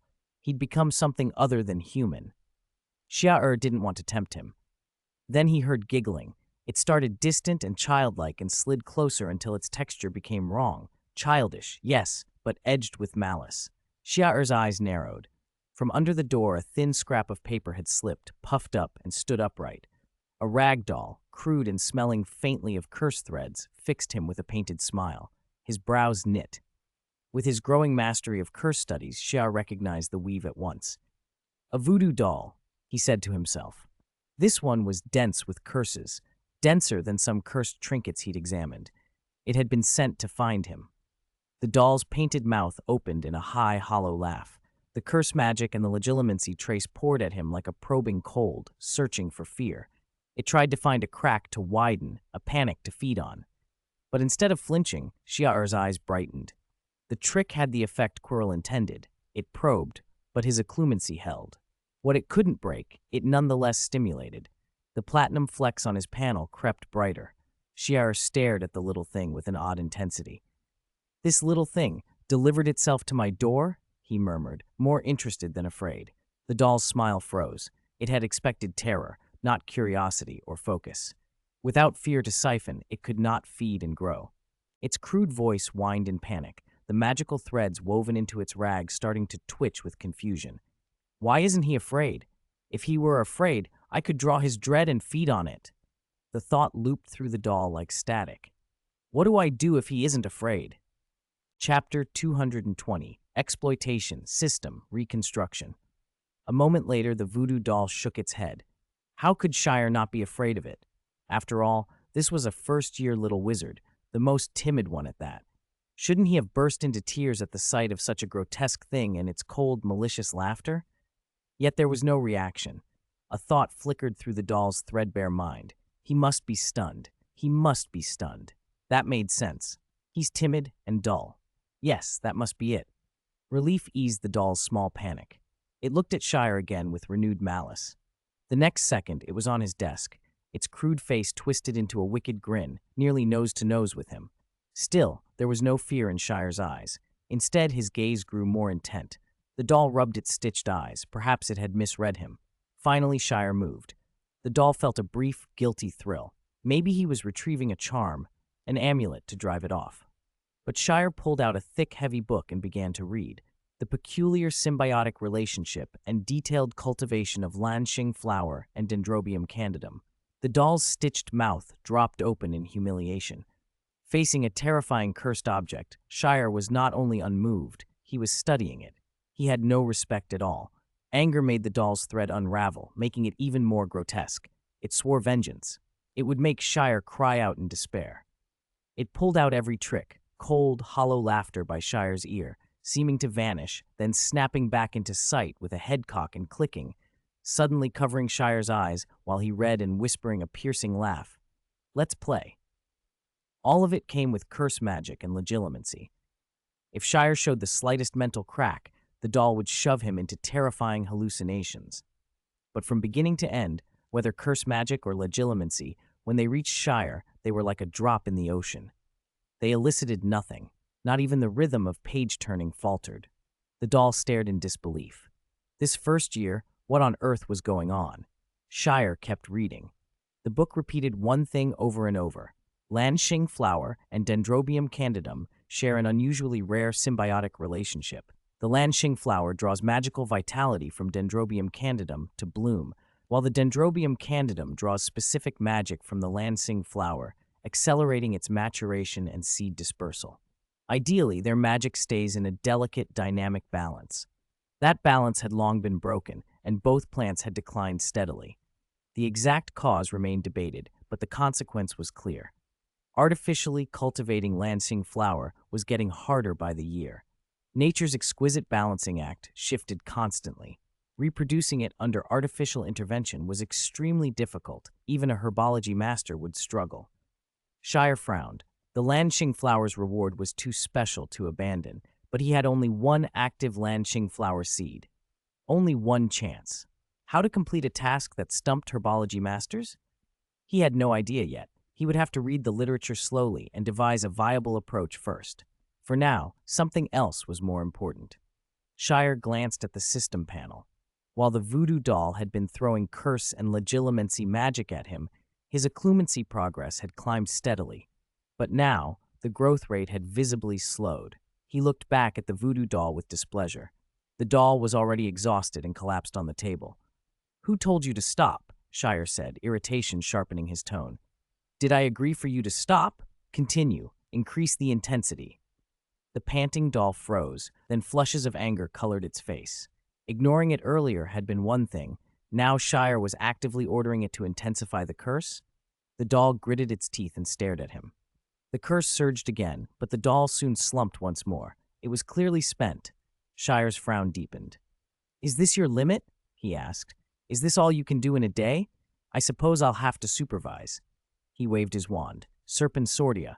A thin black snake formed and coiled around the doll, wrapping it with a speed born of cursing power. The doll's expression turned to terror. As a purely cursed object, it had been immune to ordinary protections. Even a first year would be powerless against it. It had been arrogant for that reason. But now, bound by a black snake steeped in cursing power, the doll realized Shire had always had the means to deal with it. The snake bared fangs that gleamed ominously. "Wire. What are you going to do?" it screamed. "Work," Shire said coldly. "Keep working for me. I despise slackers." The doll's stitched face filled with resentment, but the fangs were close, and the snake's magic could affect it. It braced itself and cursed Shire with renewed vigor. Perhaps its anger made its magic stronger. His occlumency progress accelerated. Shire's tense expression relaxed a little. "Not bad. Now that's more like it," he murmured and returned to his reading. The doll muttered curses and threats. "Damn this class. I curse you. I will wear you down. I don't need to eat, drink, or sleep. If you're so capable, hold out and don't let me get the chance. And if you do, I'll repay you 100-fold. Thinking of Shire, eyes bloodshot yet still enduring, sparked a perverse pleasure in the doll. It kept cursing. "Studying? Let's see how long you can study." But gradually it noticed something strange. How much time had passed? Shire kept turning pages without a hint of fatigue. The dense text would make anyone dizzy, yet he showed no weariness. Impossible. How could any human study so long? The doll steeled itself. "I'm cursed. I can outlast him." It persisted, but minutes stretched into eternity. Eventually, after an unknowable length of time, the voodoo doll felt squeezed dry. It lay panting, utterly spent. Not a single scrap of curse magic remained. Shire looked up from the book and shook his head slightly. "It seems you're truly done," he said. "Never mind. Who told me I'm kind-hearted?" At once the doll brightened. Relief and the prospect of rest overcame its hatred. "You're letting me go?" it thought. Shire raised an eyebrow. "I didn't say that. I mean you can replenish your energy, then continue." The doll's expression froze. "No," it began. "My energy is hard to replenish, foe. It needs an environment full of resentment and curses. I'll go refill it myself." But before it could act, the black snake tightened and without a sound, coiled the doll up and slipped into Shire's clothes. Inside, the doll's stitched eyes widened in horror. Shire's garments were threaded with a dazzling collection of jewelry, each piece wrapped in potent curse magic. There were at least a dozen cursed jewels far stronger than its own magic. Some carried curses that made even the doll tremble. No wonder Shire hadn't reacted. Entangled by so many curses, he could afford to dismiss a single voodoo doll. The doll, now thrown into a den of cursed jewels, felt small as a husky among wolves and dared not approach. Yet the curse-saturated environment seemed to restore its energy. For the doll, that was the worst news. A faint voice reached it, Shire's, calm and detached. "Is the curse magic being replenished? That means you can continue working." You're abusing child labor," the doll protested. Shire blinked. "This is Britain," he said. "Even 3-year-olds used to be sent up chimneys. The magical world isn't different. You don't need food or sleep. An 8-hour workday would simply waste your limited life." The doll cowered. "Then my treatment," Shire replied bluntly. 724365 work system. No days off all year. No meal breaks. No lunch. You like to laugh? Remare, laugh all you like now." The doll could no longer laugh. It looked at Shire with only terror. This was too much. Capitalists exploited workers, the Dark Lord enslaved muggles, and now Shire didn't even spare curses. The doll tried to protest its fate, but a wave of magic ripple pulsed outward from an ocean heart necklace among the cursed jewelry. The doll trembled and cried out in pain. "You damn thing! Bastard! Scab! Villain! Rogue of curses!" "Brother, stop hitting," another charm whimpered. "Woo-woo, I'll work. Can't I just work?" Broken and drained, the doll's eerie face went deathly pale. It had no laughter left, only sobbing. "I'm so miserable. I don't want to go to work. I want to get off work." Shire watched the occlumency bar on the system panel and nodded with satisfaction. If things continued like this, platinum-grade occlumency would not be far off. He was curious to see the qualitative changes that would follow. He set the Lanxing flower book aside for the moment. It was a difficult problem that would take time. The semester was nearly over, and the Philosopher's Stone situation was reaching its climax. He needed to use the relative safety to improve his magical attainments. His eyes shifted across the system panel. Most of his charms were still unstable, sometimes bright, sometimes dim. That instability came from the dramatic shift in Shire's magic perception. His framework had been built on macroscopic perception. Now his perception had moved toward the microscopic. Old habits were no longer fully compatible with this in-depth particle-level view. To fix that, he needed to reorganize his magic from the ground up based on microscopic perception. Once done, not only would his magic stabilize, but his previous foundations would be absorbed and improved. His attainments would rise substantially. The process would be long and tedious, but Shire smiled. He had never feared tedious work. In a way, it was a friend. He closed his eyes and focused on the world around him. Magic particles filled the air like an invisible mist. He waved his wand and felt the subtle differences in how those particles behaved now compared to before. His perception flipped between macroscopic and microscopic as he watched and measured. A new realization began to form. Every effect produced by his wand was the result of interactions among magic particles. He had glimpsed this before. After Lumos reached platinum grade, he understood that Lumos itself could be seen as a collection of countless smaller Lumos spells, ultimately the product of vibrating magic particles. By shifting the vibration frequency, the light could be pushed toward infrared or ultraviolet, the principle behind the frequency light spell. Make those particle vibrations more coherent, and the once weak Lumos became concentrated and penetrating. He had once thought that property belonged only to Lumos. Now he watched the particles and suspected the truth was broader.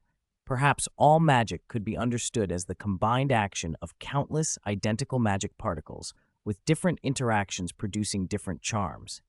Will mattered here more than anything. In his earlier life, he had learned molecular forces in physics. Now, he thought perhaps will was the driving force shaping particle interactions, how they aligned, how they chose to manifest. This would sound bizarre to a little wizard encountering the microscopic level for the first time. A sudden shift from macro to micro could make everything previously learned seem wrong. Most would need a long transitional period, but Shire had some advantage. Exposure to quantum mechanics in his previous life had primed him to accept that macroscopic phenomena can behave strangely at microscales. The microscopic world was strange, colorful, sometimes unobservable. At least now he could perceive some of those particles and the patterns of their interactions. If his magic perception climbed to diamond or epic grade, he had no doubt his view would again be upended, and he would need to rebuild his system further. He was prepared for that. As his new system took shape, the lights beside his charms on the system panel, though still flickering sometimes, steadied and grew brighter. Shire allowed himself a pleased smile. His shallow model wasn't the final truth, but it could explain much within his current view and reconcile broad and particle-level phenomena. The remaining flicker was understandable. His previous mastery had been built on millions of practiced motions, muscle memory so deep it was automatic. A new understanding wouldn't instantly overwrite those habits. He would have to practice more than he had practiced in his entire life to forge fresh muscle memory and replace the old. He didn't mind. With annoyance spared, he might as well wave his wand a few more times. So he went back to basics. From the movement and force of his wand to the thoughts guiding it and the flow of magic, he treated every charm like a beginner's exercise. He practiced the simplest spells over and over as if he were starting anew. Terra Laus, Arbor Siccus, Lumos. Soil, loosening, pruning, Lumos, the kinds of charms first years sneered at in practice. Shire immersed himself in them without boredom. Each casting felt subtly new as he tuned his will and the particles' interactions. On the system panel, the unstable gleam beside each spell words was being polished and concentrated. Days streamed by. In the blink of an eye, a week had passed.